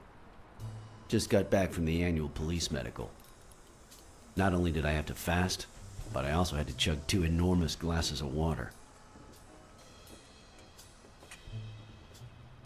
John, you all right? Can we just talk about Dunn? Okay, no problem. The thing is, I'd love to help you out with this case, but I can't. You know I work for the state of New York. If I had any information, I couldn't share it with a private eye. Even if it was lying on top of this table. You drank 2 huge glasses of water. How are your kidneys coping with that? Yeah, you're right. Maybe I should go to the... If you'll excuse me.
Interesting.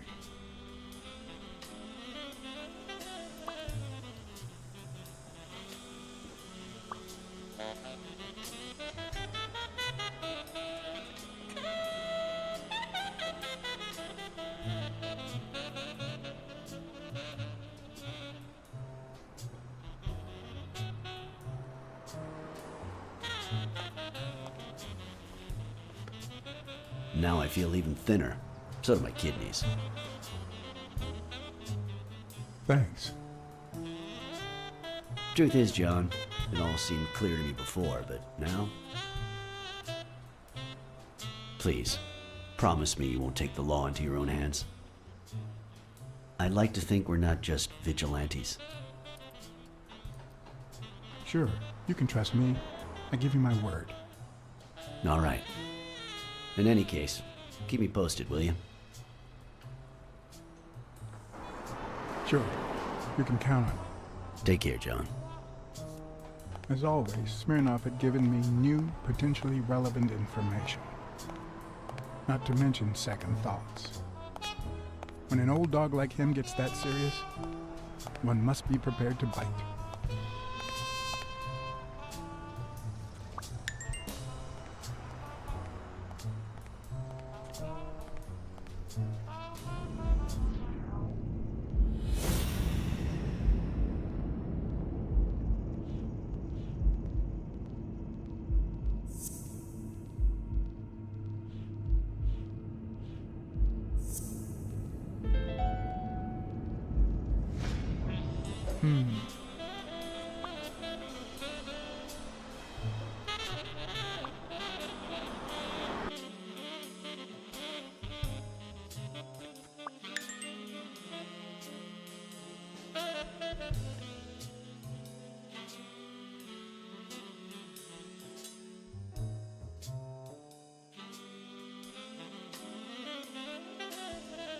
I'm much taller than Dunn, and I can barely reach the noose. There's no way Dunn hanged himself. Not on his own, at least.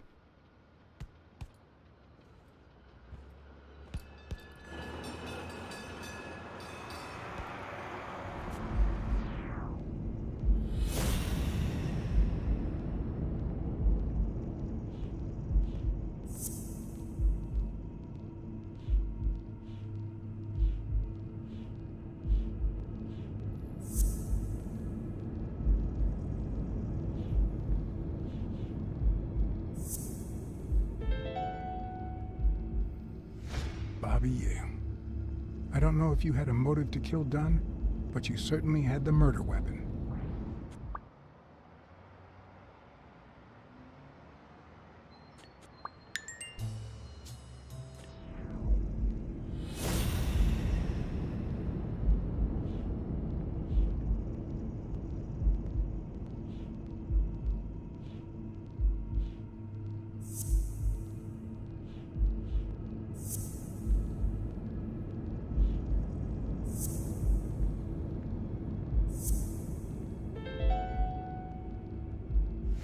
Dunn must have punched the can while he was arguing with Yale. I guess that explains why he threatened to call the fight off.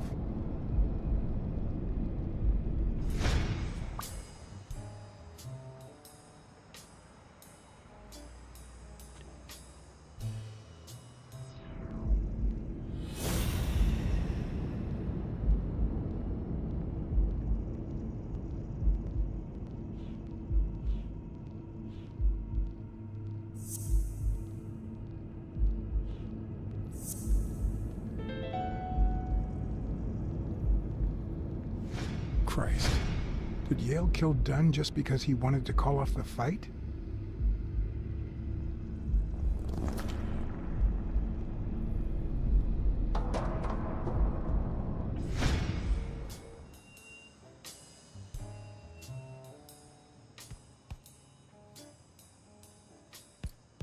I always knew Bobby had issues. But I never thought he'd go that far.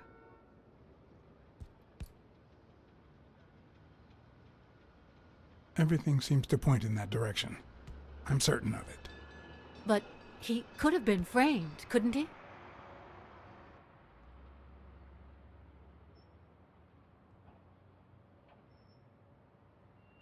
In any case, that doesn't change a thing. It does, actually. Now we know he didn't kill himself. My father's still dead, and you still haven't found Bobby Yale. Nothing has changed.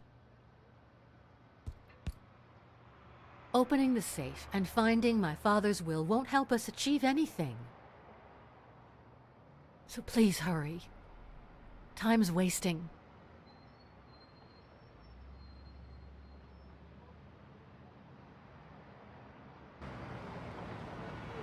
Sonia's indifference never ceased to amaze me. But most importantly, why was she suddenly defending Yale?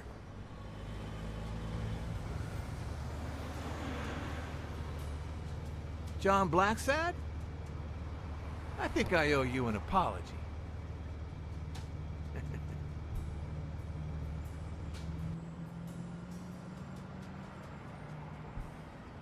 Apology accepted. But what exactly are you apologizing for? Listen, I don't think my fellow workers treated you with the respect you deserve. I'm so sorry they wrinkled your suit. The thing is, they didn't know we shared a common goal. Bobby Yale. I want to find him and get to the bottom of this as much as you do, Mr. Blacksad. So please, kindly accept my invitation. Why not share our findings? Come on.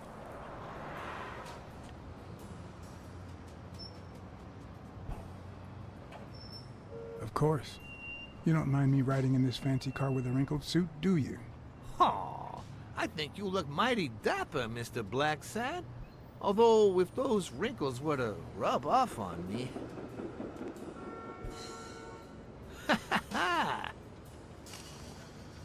I always play it nice and safe.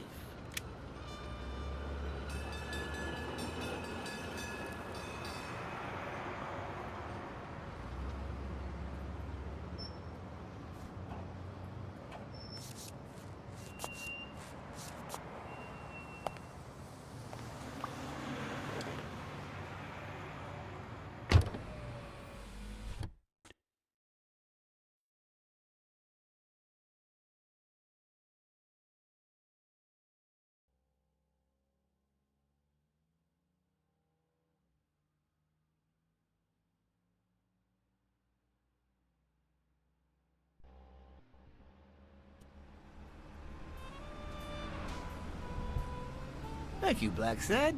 You won't regret this. So let's cut to the chase. I need Bobby Yale to fight Stone. There's just too much money at stake. So, I'm offering you my help to find Yale. Let's work together.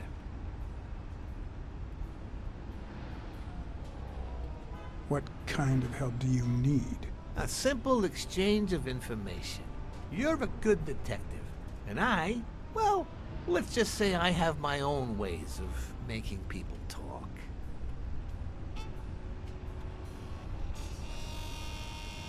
I think I'll have to pass this time. Why? What? Do my own ways scare you? Please, hear me out. Let's say I bet a beer that we find Yale in 3 days, and you bet a beer that we don't. In 3 days, one of us has to buy the other a beer. Is that so bad?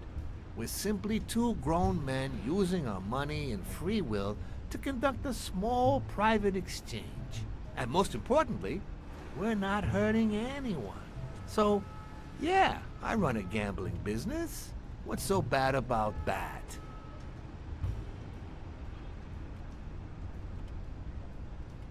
It's illegal, for starters. Illegal? Let me tell you what should be illegal. The way our government is ruining America. We live in a so-called free country, a place where honest people can make a living, provided they don't hurt anybody. We're not communists. Well, at least I'm not. I would have never thought otherwise.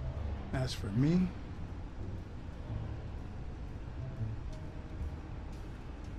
I'm not either. Ha! Well then, you see, we're all among friends. In any case, that's not my point. The government betrays our nation's values by passing communist laws that forbid an honest man like me to make a living without hurting a soul. And that, Mr. Blacksad, is just wrong. I'd even say it's unconstitutional. Do you get my point now?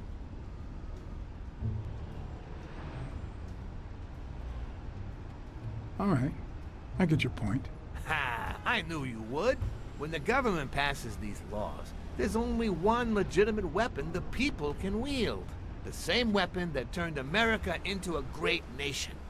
Civil disobedience. So, as the proud American that I am, it's my duty to disobey.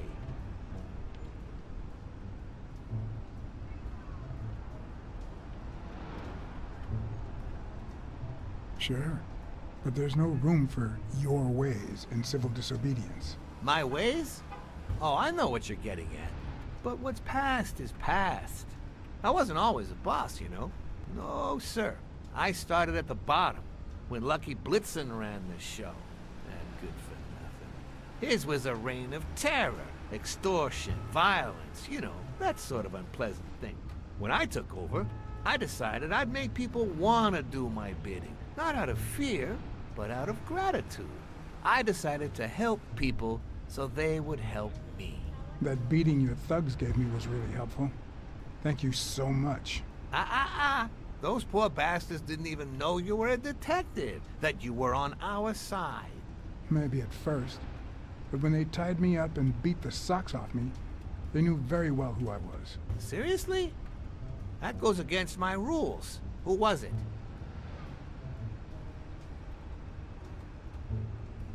It was just Wilson. That bastard. Don't you worry. I will have a serious talk with him. I cannot tolerate this behavior. Please accept my apologies, Mr. Blacksad. You see, a lot of people work for me. Many families depend on my business. Not only that, St. Christopher's Hospice practically lives on my donations. The widows of my late employees are set for life. Their kids get free schooling. The cops leave me alone because they know my business doesn't hurt anyone. On the contrary. And, it looks like we're here.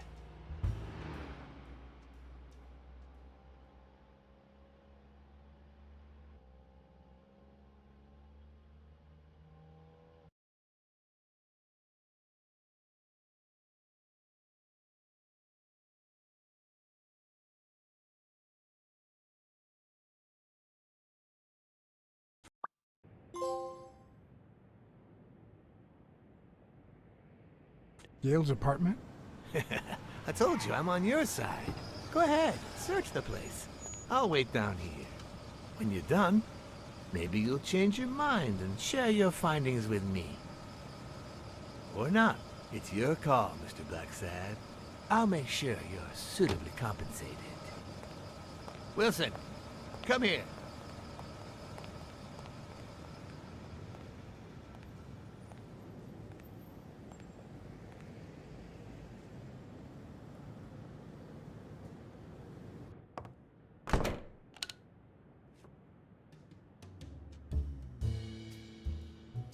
The worst thing about O'Leary's boys dropping by isn't the beating, but the fact that I can't tell what's theirs and what's Yale's.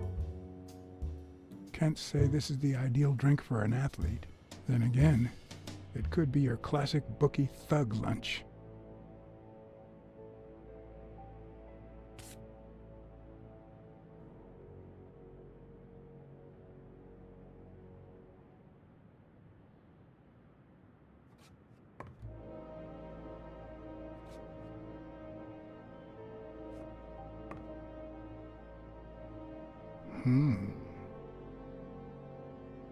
Good old Mary Purnell is full of surprises.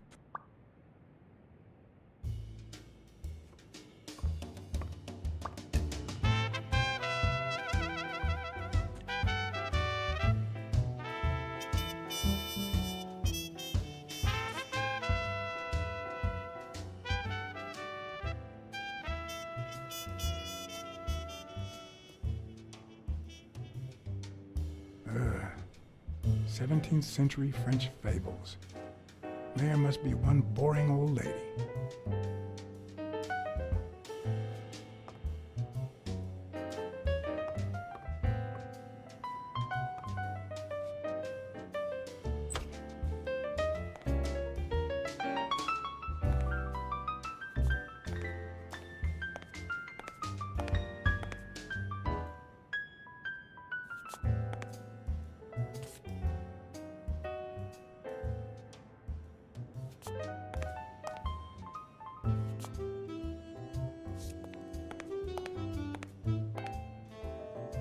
Judging by the general state of the apartment, they were leading a quiet life.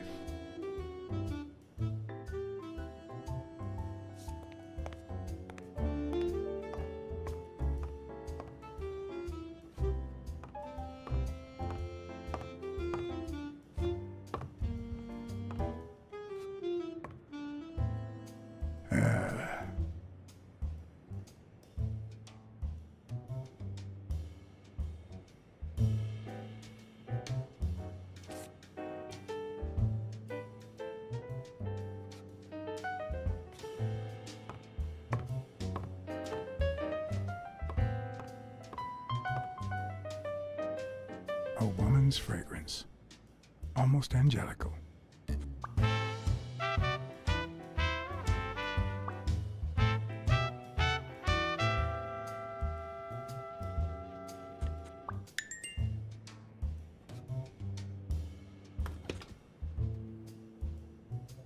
I'm not sure how Yale's love of pickles will help me crack the case, but it's good to know.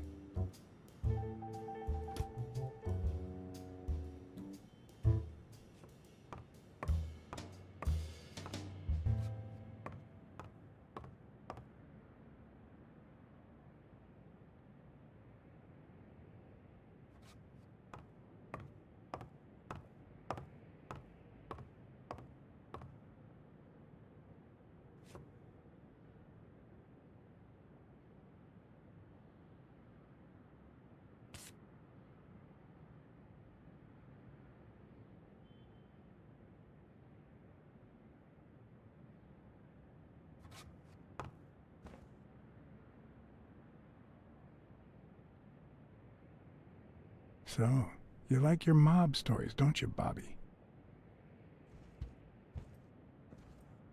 Seems like Bobby inherited something more than boxing skills from his father, besides the tendency to vanish into thin air, of course. Nice chain.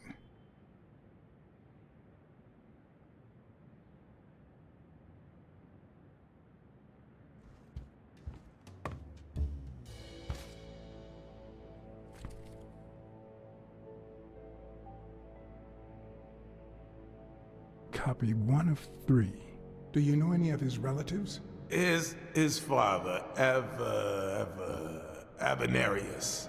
Avenarius? The boxer poet? Didn't he disappear 20 years ago?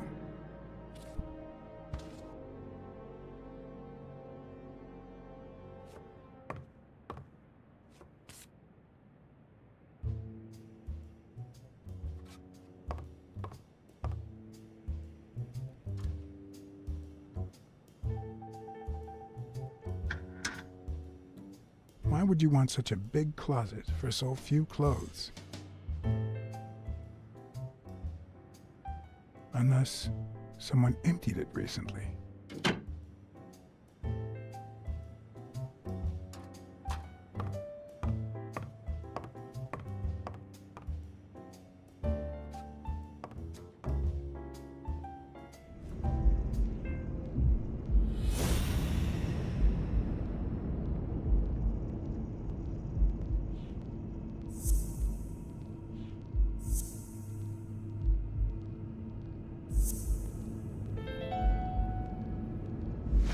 That means she's been here recently.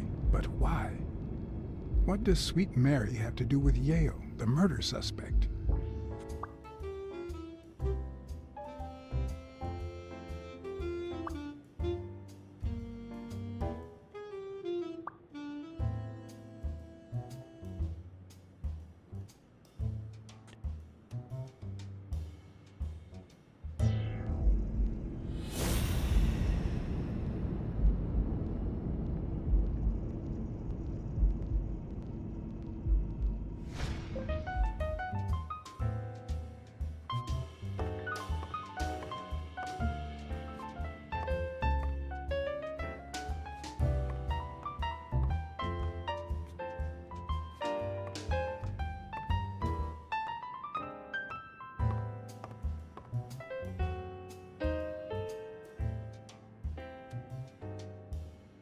When I left, I told O'Leary I hadn't found a thing. The minute I was alone, I left for Mary's. But before all that, I took a small parting gift for her.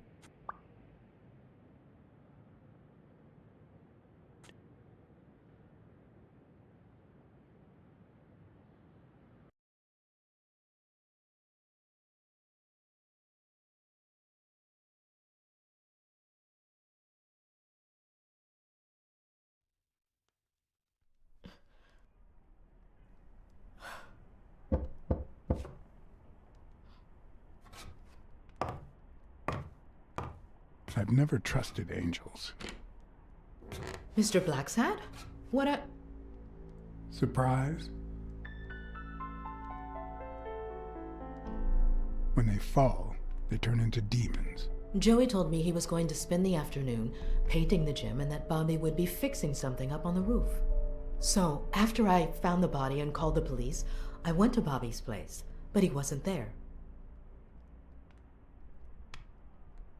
So you knew that Yale was with Dunn when he died, and yet you told no one. I guess I just forgot. Everything is so confusing. I'm sorry, Mr. Blacksad. Don't be. I'm here to figure it all out. What's your relationship with Bobby Yale? He was like a son to Joey, and we were about to get married, so, you know. Okay, I think it's time to set things straight. I knew you were cheating on Dunn with Yale. Or was it the other way around? No. How can you even think of something like that? How can you convince me otherwise? I found a picture at Yale's apartment. It's you and him on a roller coaster. Care to explain, Miss Purnell? I'm not white, Mr. Blacksad. What? 7 of my great-grandparents were white. The 8th was black. According to law, I'm a black citizen, even if my skin says the contrary. Do you know what that means when you're born in North Arlington, Alabama?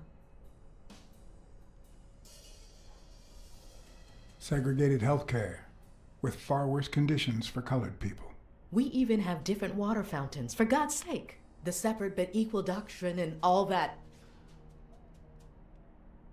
That crap. And all the lies. That's why I moved here. No one knows what color my great-grandparents were.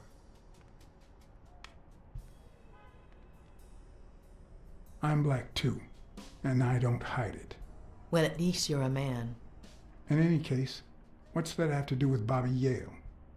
He's my nephew, Mr. Blacksad. Joe and I first started taking care of poor Bobby when my sister died. That was when he was almost 15. The 3 of us went on that trip to Luna Park. So this is where Joe Dunn comes in. Bobby was the only one who knew about me and Joey. We were afraid that someone would use my past to ruin his career. It's not the first time I hear that story.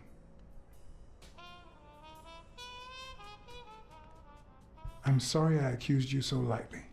Don't worry, I understand.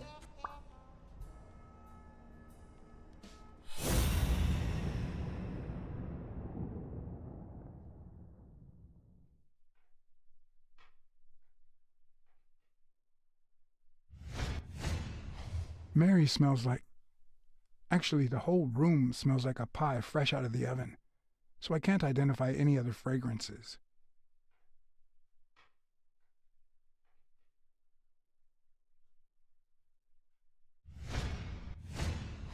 TV and radio all in one. Where will these mad times lead us?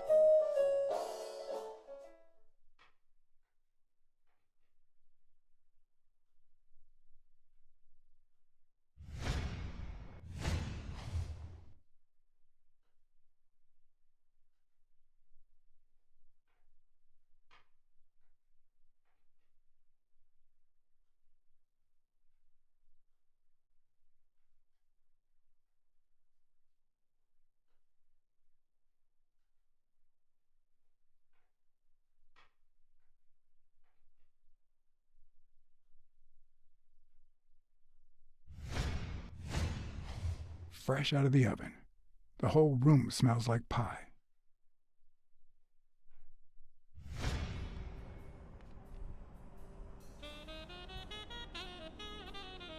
That cherry pie smells so good. I'm starting to get hungry. Thanks. I pulled it out of the oven right before you arrived. Oh, where are my manners? I'm the worst hostess in the world.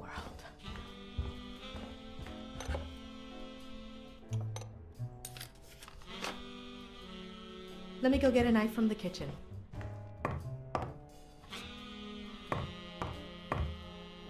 And you must be thirsty. Let me see. OJ, coffee? I'll take some coffee, thanks. She's wearing the same clothes in both pictures, so she's probably telling the truth.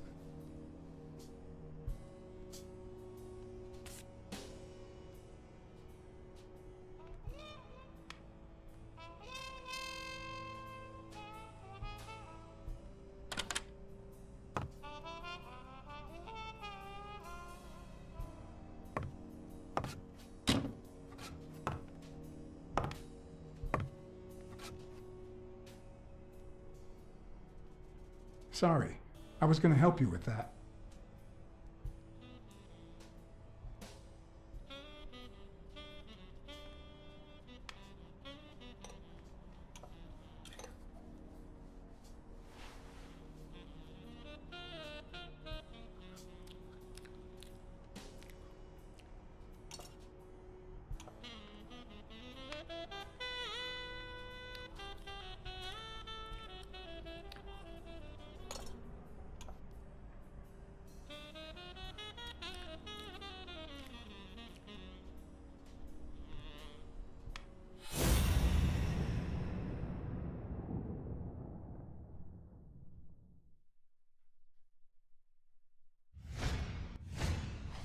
Now that there's almost no pie left, the scent has also disappeared.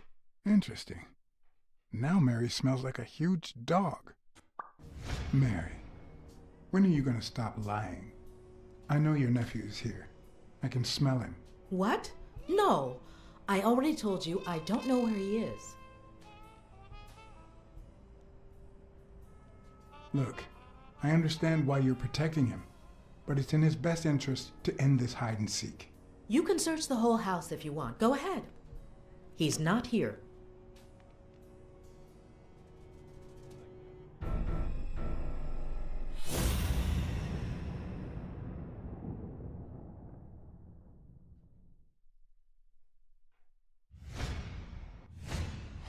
Wait a minute. She's not the one who smells like that. That's where Bobby Yale's scent is coming from. So, that's why you were sitting there. What? I don't know what you're talking about. Yes, you do. Could you step aside so I can check, please? Please go. Mary, for Christ's sake, put that knife down, would you? Leave or I'll...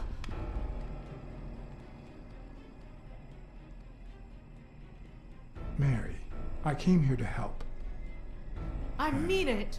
I don't want to hurt you. Leave her alone! Bobby! Ow!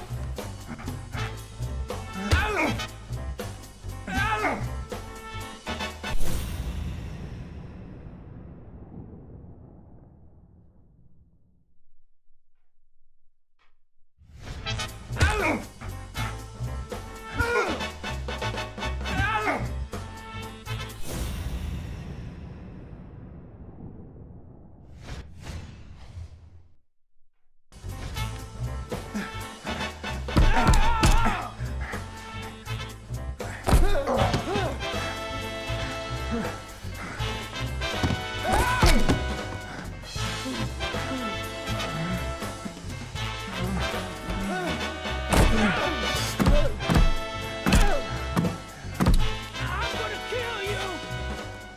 I'm on your side, Bobby.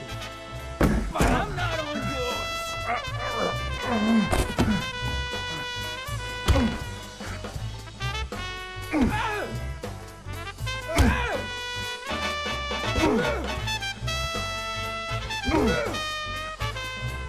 Bobby!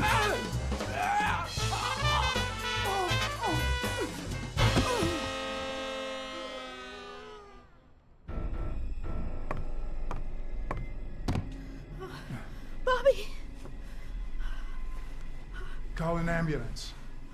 Do as I say. Go on, call an ambulance. Do it now. In the face of a heart attack, there's two things you can't forget. 1, stay calm. 2, 1 chest compression per second. 1 Mississippi. 2 Mississippi. 3 Mississippi. 4 Mississippi. 5 Mississippi.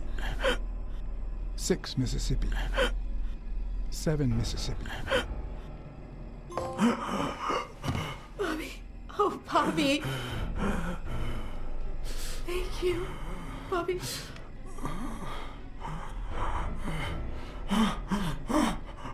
Bobby. Thank you.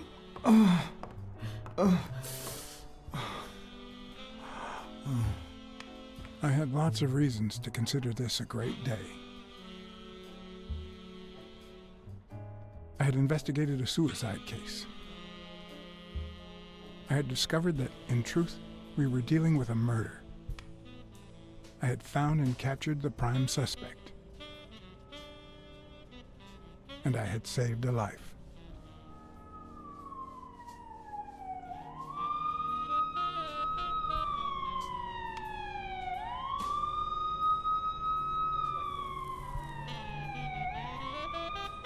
And yet, everything in me screamed that something was going wrong.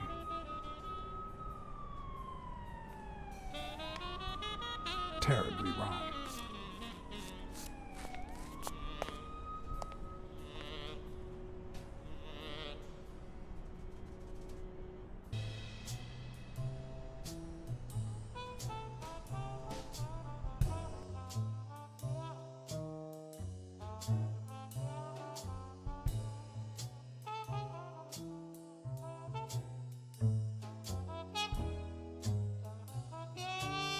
Promise me you won't take the law into your own hands. I'd like to think we're not just vigilantes. I want a gun! What the hell? Bang, bang, bang! A fair amount of violence, extortion, and casualties.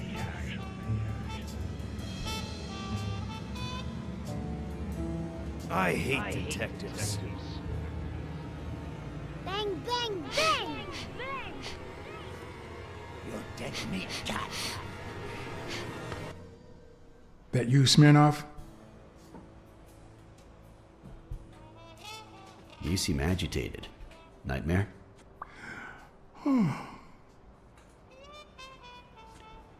How long have I been sleeping? I just got here. Anyway, why don't you go home? In his current condition, Yale's not going anywhere. Besides, we'll take it from here.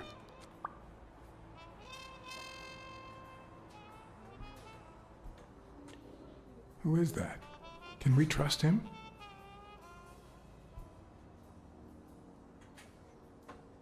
I know how to pick my men, John. You? I'm not so sure. You promised me you wouldn't intervene.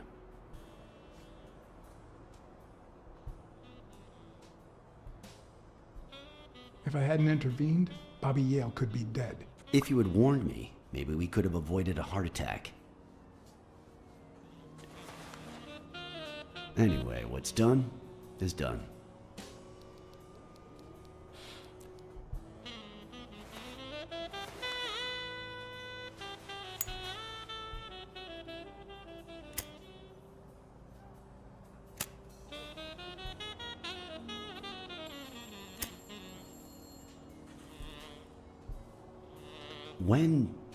When exactly did you realize that he killed Dunn?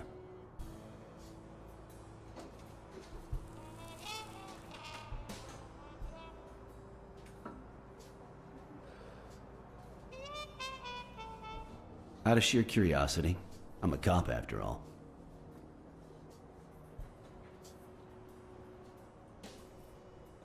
As soon as I realized that the murder weapon belonged to him.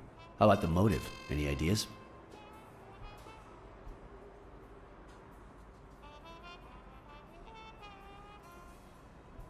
I've got several theories, but that's about it. In any case, hopefully Yale will tell us more. Would you let me ask him some questions when he wakes up? I know you will, with or without my permission, so I'd rather not feel betrayed. In exchange, drop by the station when you can. Your investigation could really help my men. Who, by the way, must be waiting for me to interrogate Mary Purnell. Boy, she was hard to pry from Yale's side.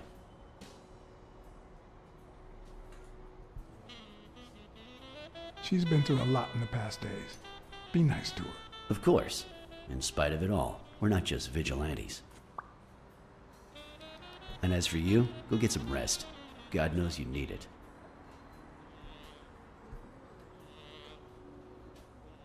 You think sleeping will cure this?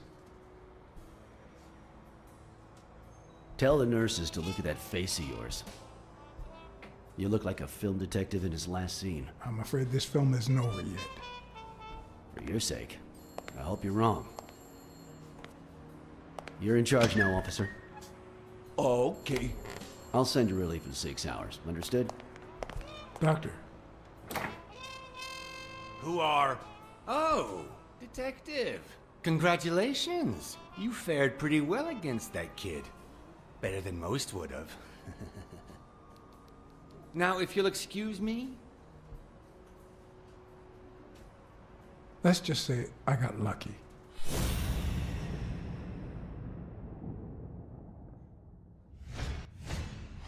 We, as a society, simply don't trust reptiles. But that's not the real problem. The real problem is our extended belief that there's logic to that distrust, that it's natural and well-founded.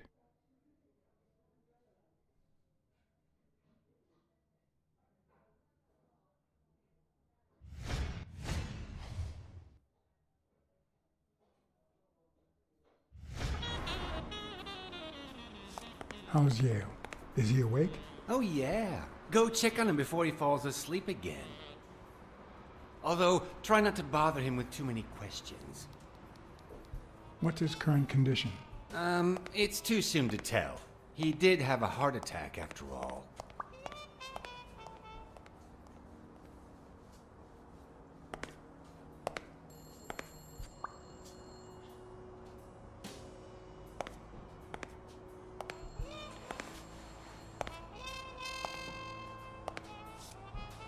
Go away.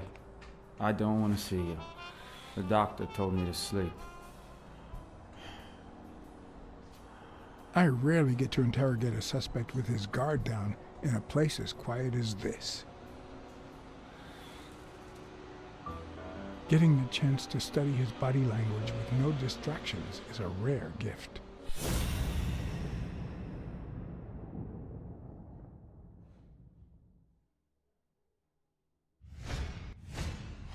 His heart rate is increasing. It could mean that he's lying, but it could also just be pure, unadulterated rage.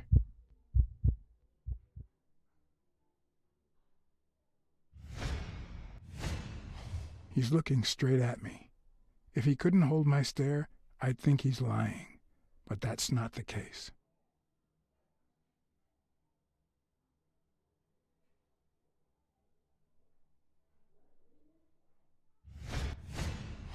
He's clenching his fist, a sign of contained anger. Clenched fist, fast heart rate, fixed stare. He feels some genuine rage towards me. I'm sorry you don't want to see me, but I saved your life, son. Maybe my aunt feels gratitude. I certainly don't. Luckily, I just got my medication. I'll be snoozing soon. All right, I'll just cut to the chase.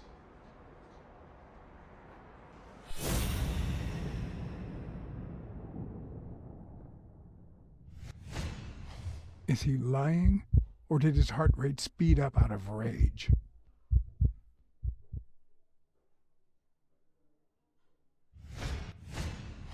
He can't look me in the eye. I'd say he's lying.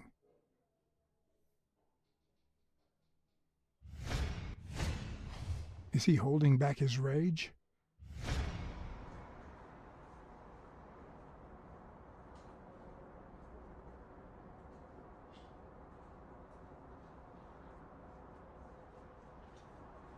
Why did you kill Joe Dunn? What?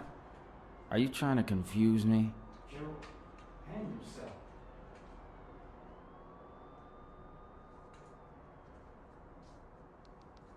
Dunn was too short to hang himself with that rope. So, it's true? He was murdered.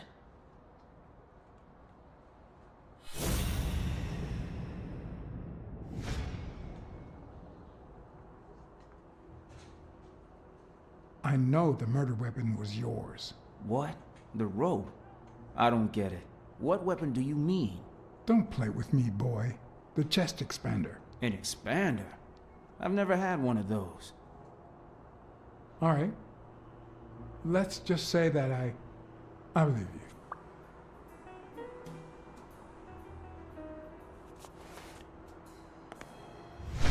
The murderer killed Dunn with a chest expander and planted evidence to make us believe it was suicide. But he also left enough clues behind to make sure we found the true murder weapon. Then he put the chest expander box in your locker to frame you. Do you know anyone that twisted and who also happens to have a motive? I don't know.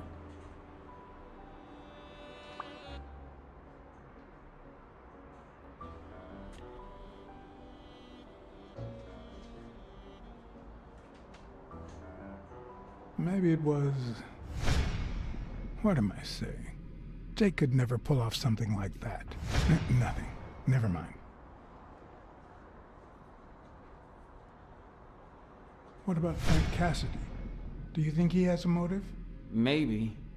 A few weeks ago, Joe took me to a boxing managers association meeting. Headed by Cassidy. Yeah. He was obsessed with making it illegal for boxers to fight without a manager, or without an associated manager. Everyone seemed to go along with it until Joe spoke up. He said that would lower us to mob status, that Cassidy had founded the association just to make money by monopolizing the sport. That made others think twice. And Cassidy ended up empty-handed. Poor Cassidy.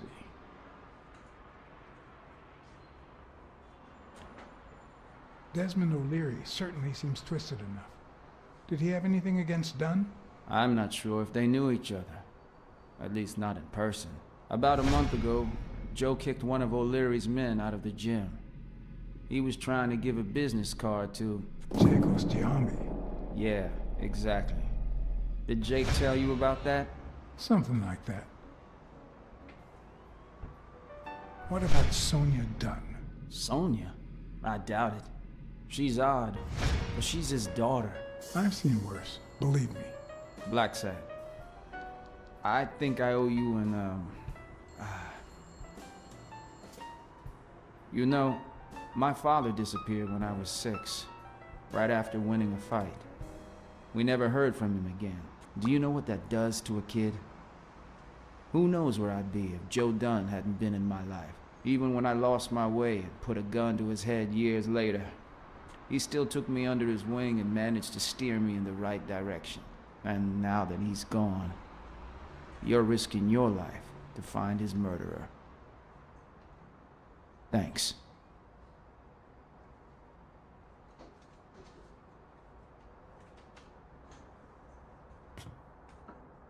I'm just doing...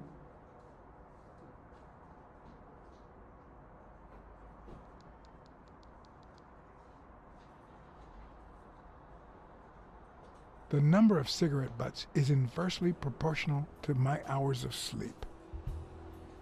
Ah, damn.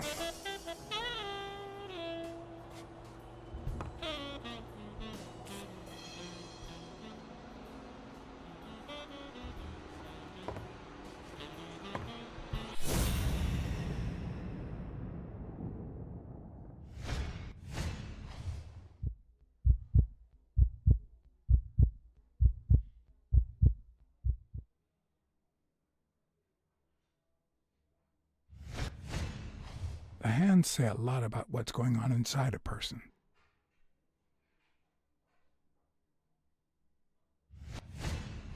Is that eye movement normal? He seems restless.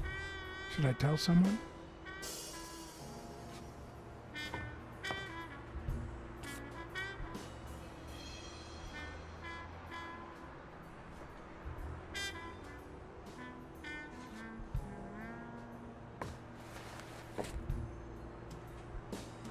Ugh.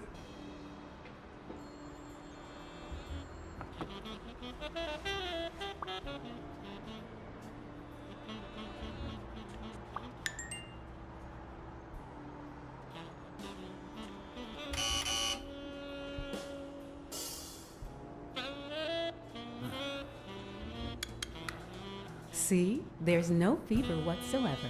He must be having a nightmare. Are you sure? Wouldn't you have nightmares too after what he went through yesterday? I know I sure wouldn't sleep. I have nightmares myself, but those go way back. Oh, the poor thing. Do you know what my nightmare is? It's that witch I have to work with. Oh. Good thing she's got trauma surgery at 12:30, but I wish it were a little sooner, you know? Anyway, thank you for letting me know, and for bringing him in. You don't know how excited I am to be involved in a criminal case. It might not be important, but I need to take a look at his medical report.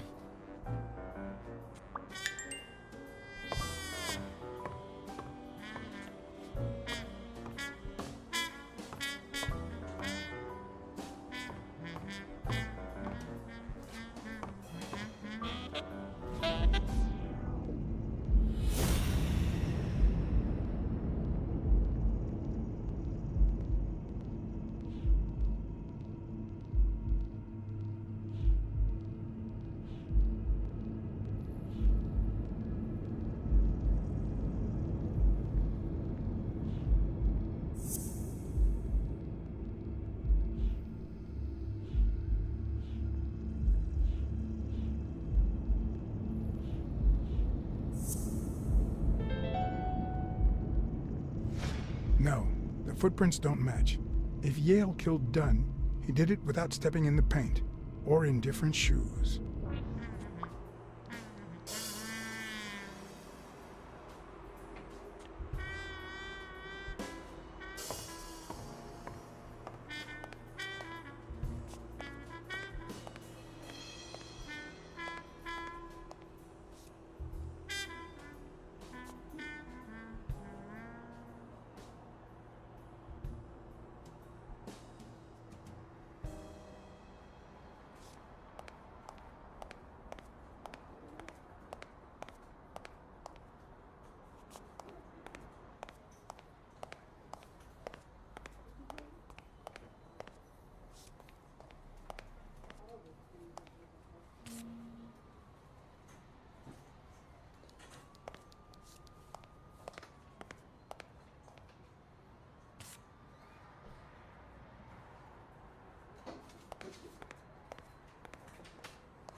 Hi.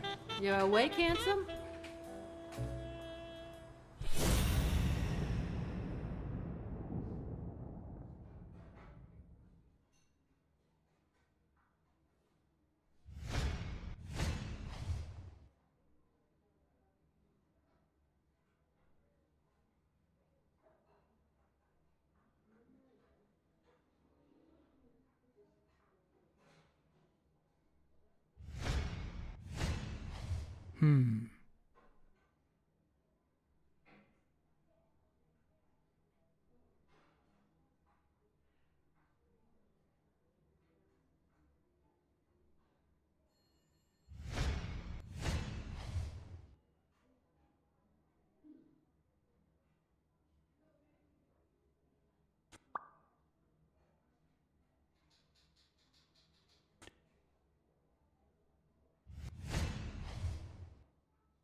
I'll take a pack of Morleys, please.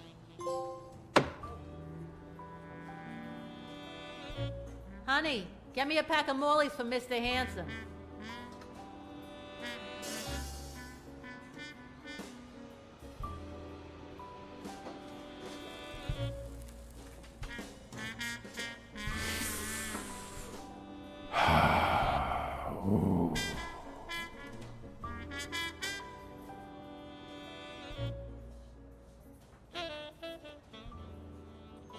Yale's medical report is right there.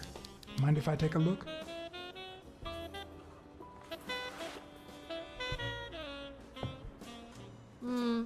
No, I don't think so, Hanson.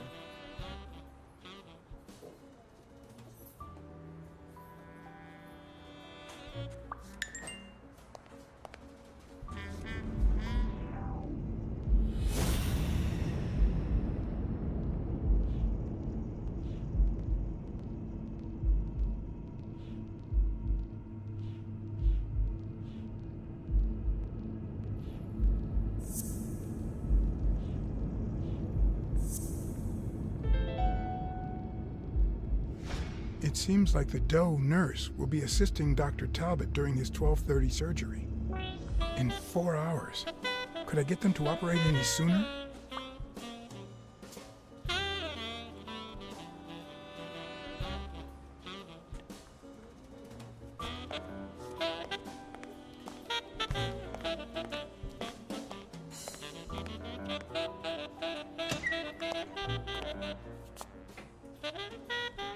Jerry Highfield.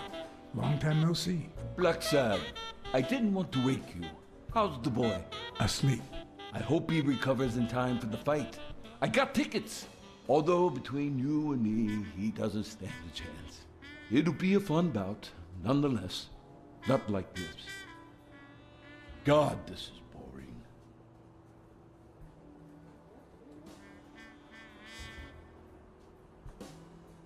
Are the odds against Yale that bad? The boy's talented, don't get me wrong.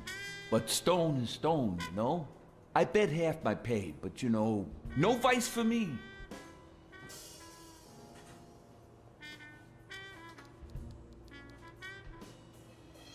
You want to smoke? Don't smoke or drink, no vice for me. Smoking's dirty. Alcohol goes straight to your head. And women, they're all just mean. Well, everyone except mine.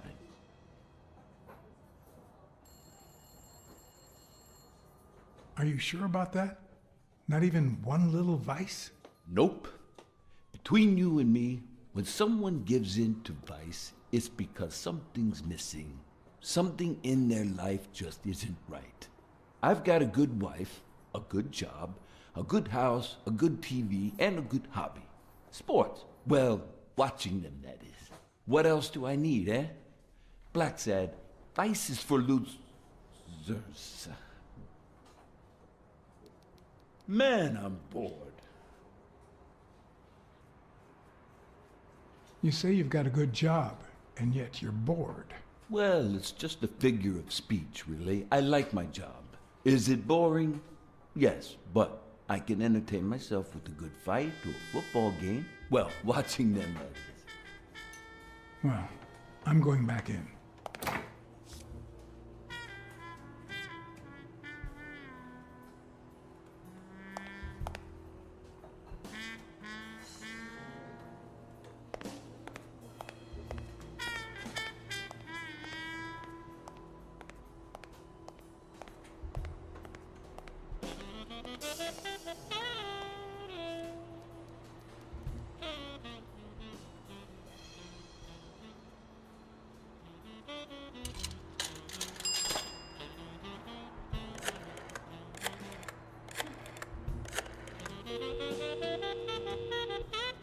Jim.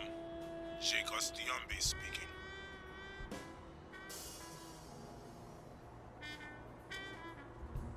Jake, it's Blacksad. I just wanted to... I have work to do, John. Call you later. Ronald, get on that ring!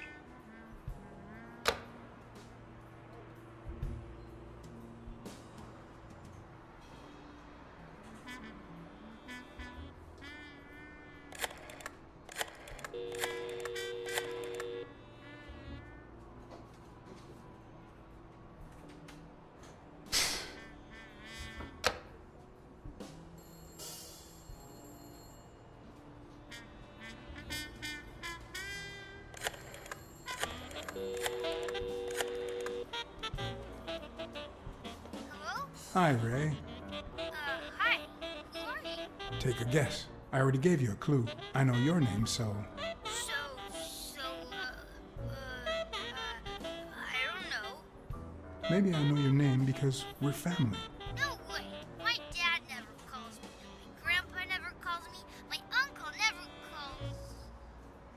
Well, he does sometimes. You're Uncle John. Uncle John. I guessed it. Mom, it's Uncle John. I guessed it. You got me, Ray. Congrats. What did I win? What do you want? I want a gun. Bang, bang, bang. Bang, bang.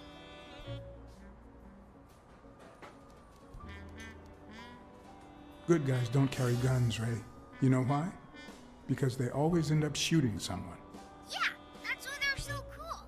Oops, Mom's coming. Bye, Uncle John. Ray, is that the way you say goodbye to your uncle? Oops. Love you, Uncle John. Now go put on your jacket. We're late. Bang, bang, bang. What a surprise. How are you? Hey, Donna. Bang, bang, bang. Well, I'm still not over... Natalia? Patience, John. Time heals all wounds. Yeah, can't argue with that. Hey, we're kind of in a hurry. Ray's got a dentist appointment. I'll call you soon, okay? I'm really sorry. Sure. One last thing. Ray, hurry up. We have to go. Have you heard from Dad lately? Not since his last letter. Same old, same old. Okay, now I really have to go. Bye, John. Bye, Uncle John.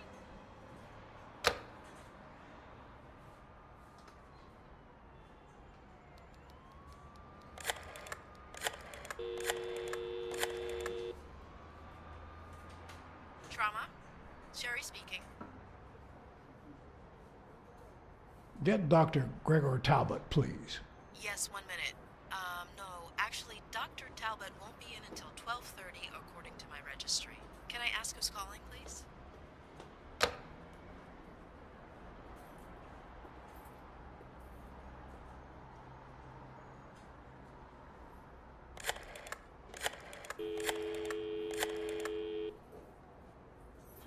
Sherry, this is Dr. Talbot. We have to reschedule the 12:30 procedure. I want everyone in the operating room in 5 minutes. If anyone gives you any grief, tell them it's a matter of life or death. Understood?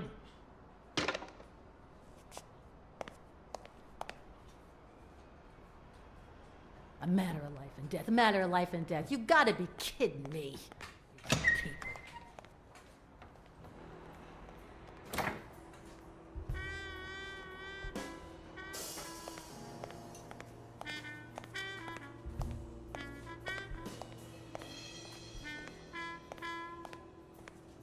All right, now. How do I put this? I need something that you... Oh. Only if you guess why I'm giving it to you.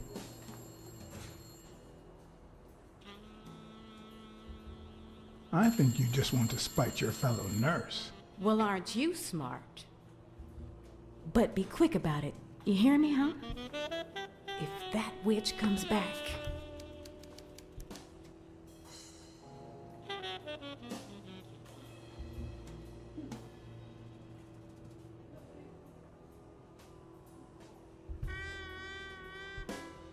What?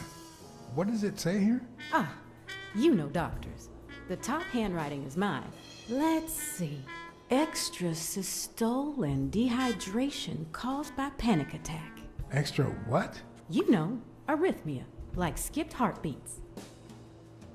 What about this here? It's a good thing I know that Mr. Yale is in Dr. Ferguson's hands. Otherwise, I'd be worried. Hey, no means no, miss.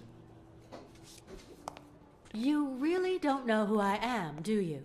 Miss, I've got orders. And the fact is, those orders say that... Here you are, Miss Dunn.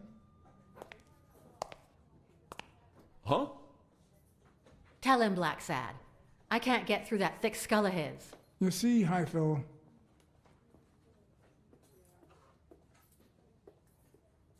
she's the owner of Yale's gym.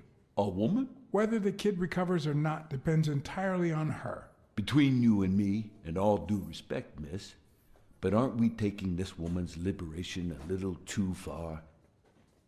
All right, let her in, but she's your responsibility. Thanks for convincing the cop. You hired me to find Yale. I wanted you to see him with your own eyes. I see. Anyway, you did your job. I'll send you a check the day after the fight. You can leave now.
Hey, no means no, miss. You really don't know who I am, do you? Miss, I've got orders, and the fact is, those orders say that... Here you are, Miss Dunn. Huh? Tell him, Black Sad. I can't get through that thick skull of his. You see, Highfill, she's the owner of Yale's gym.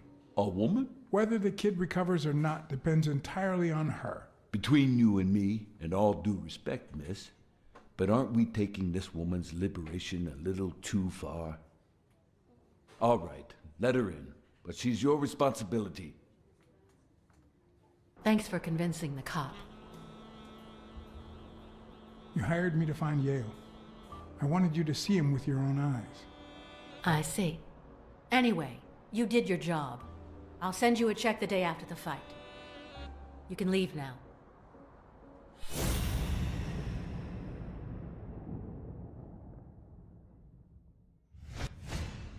Huh, no. She's gonna do something stupid. Sonia, don't. He killed my father. You said so yourself. Well, now I think he didn't. Sonia, I have reasons to believe he's innocent. He almost killed you in that floozy's apartment. How could he not be guilty?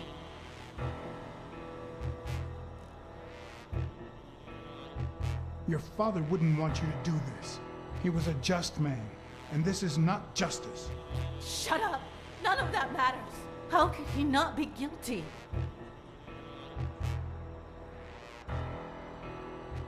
Since nothing else is working, it's time to bluff it. You know I emptied that gun when I found it in the safe.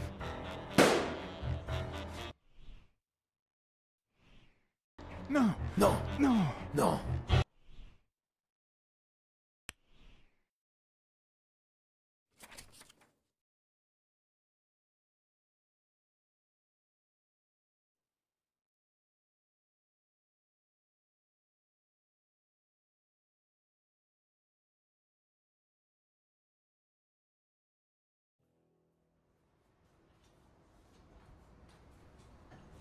Hey, no means no, miss.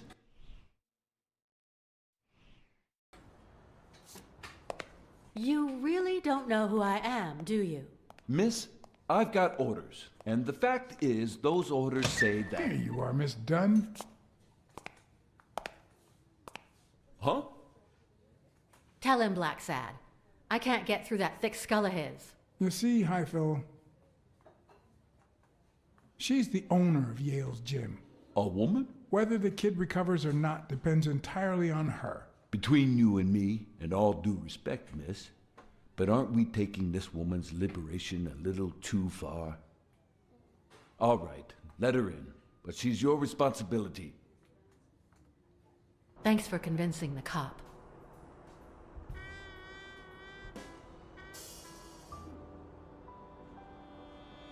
You hired me to find Yale. I wanted you to see him with your own eyes. I see. Anyway, you did your job. I'll send you a check the day after the fight. You can leave now.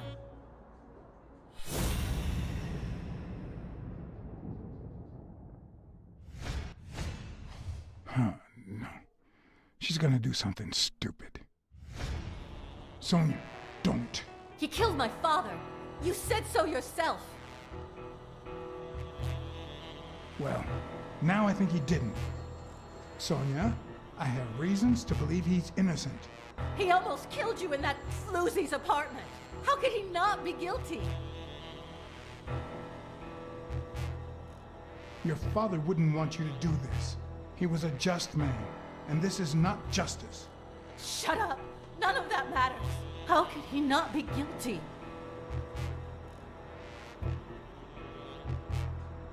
You can't take justice into your own hands. Believe me, it will haunt you as long as you live.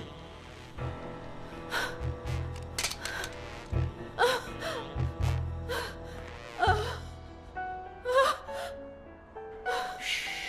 It's okay.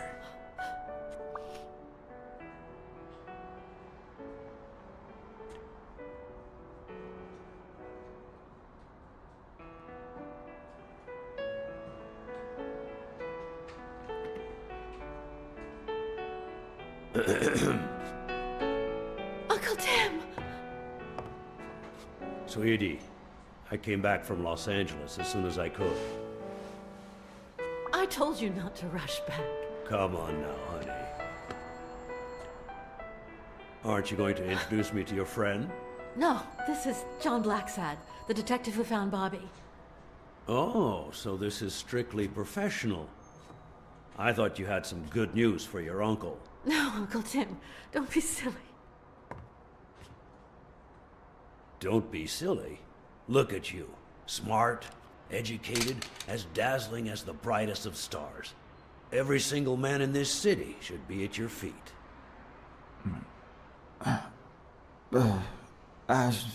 Come on, we'd better let him rest.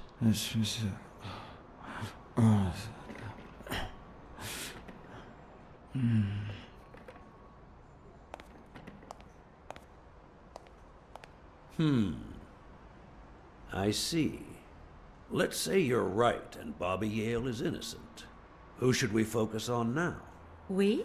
Well, your father turned down my money, but he made me promise one thing, that I'd take care of you if anything happened to him. But I can... I know you're perfectly capable of managing that gym on your own, but we don't even know if he'll be ready to fight Stone. Besides, someone seems really invested in stopping that fight, and someone has to pay Mr. Blacksad to get to the bottom of all this. Please, talk some sense into her. Your uncle is right. Your father wouldn't have wanted you to go through this alone. See? Listen to the detective. All right. Thank you, Uncle. Thank you so much. All right, stop crying or you'll ruin your makeup, honey. Now fix yourself up and I'll buy you some breakfast.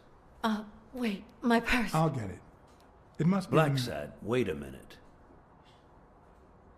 I think she needs some time alone, just like you and me. Listen, boy, do whatever it takes to find Joe's murderer. Whatever it takes. If things get messy, don't worry. I'll clean them up. Deal? I'm not a vigilante. Well, suit yourself. Just get that ball to the end zone. No. Are you telling stories about the great iron arm again? Wait a minute. Of course, the Milestones quarterback, Tim Iron Arm Thorpe. It's a good thing folks usually recognize me sooner. Blacksad, you coming to breakfast? I'd love to, but I have to go ask for a favor.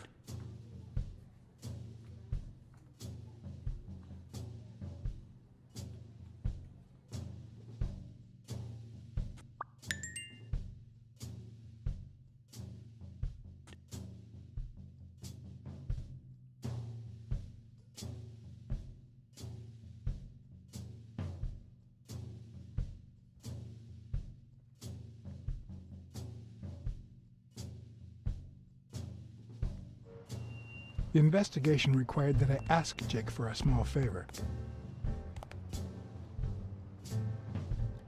Or demand it, if worst came to worst.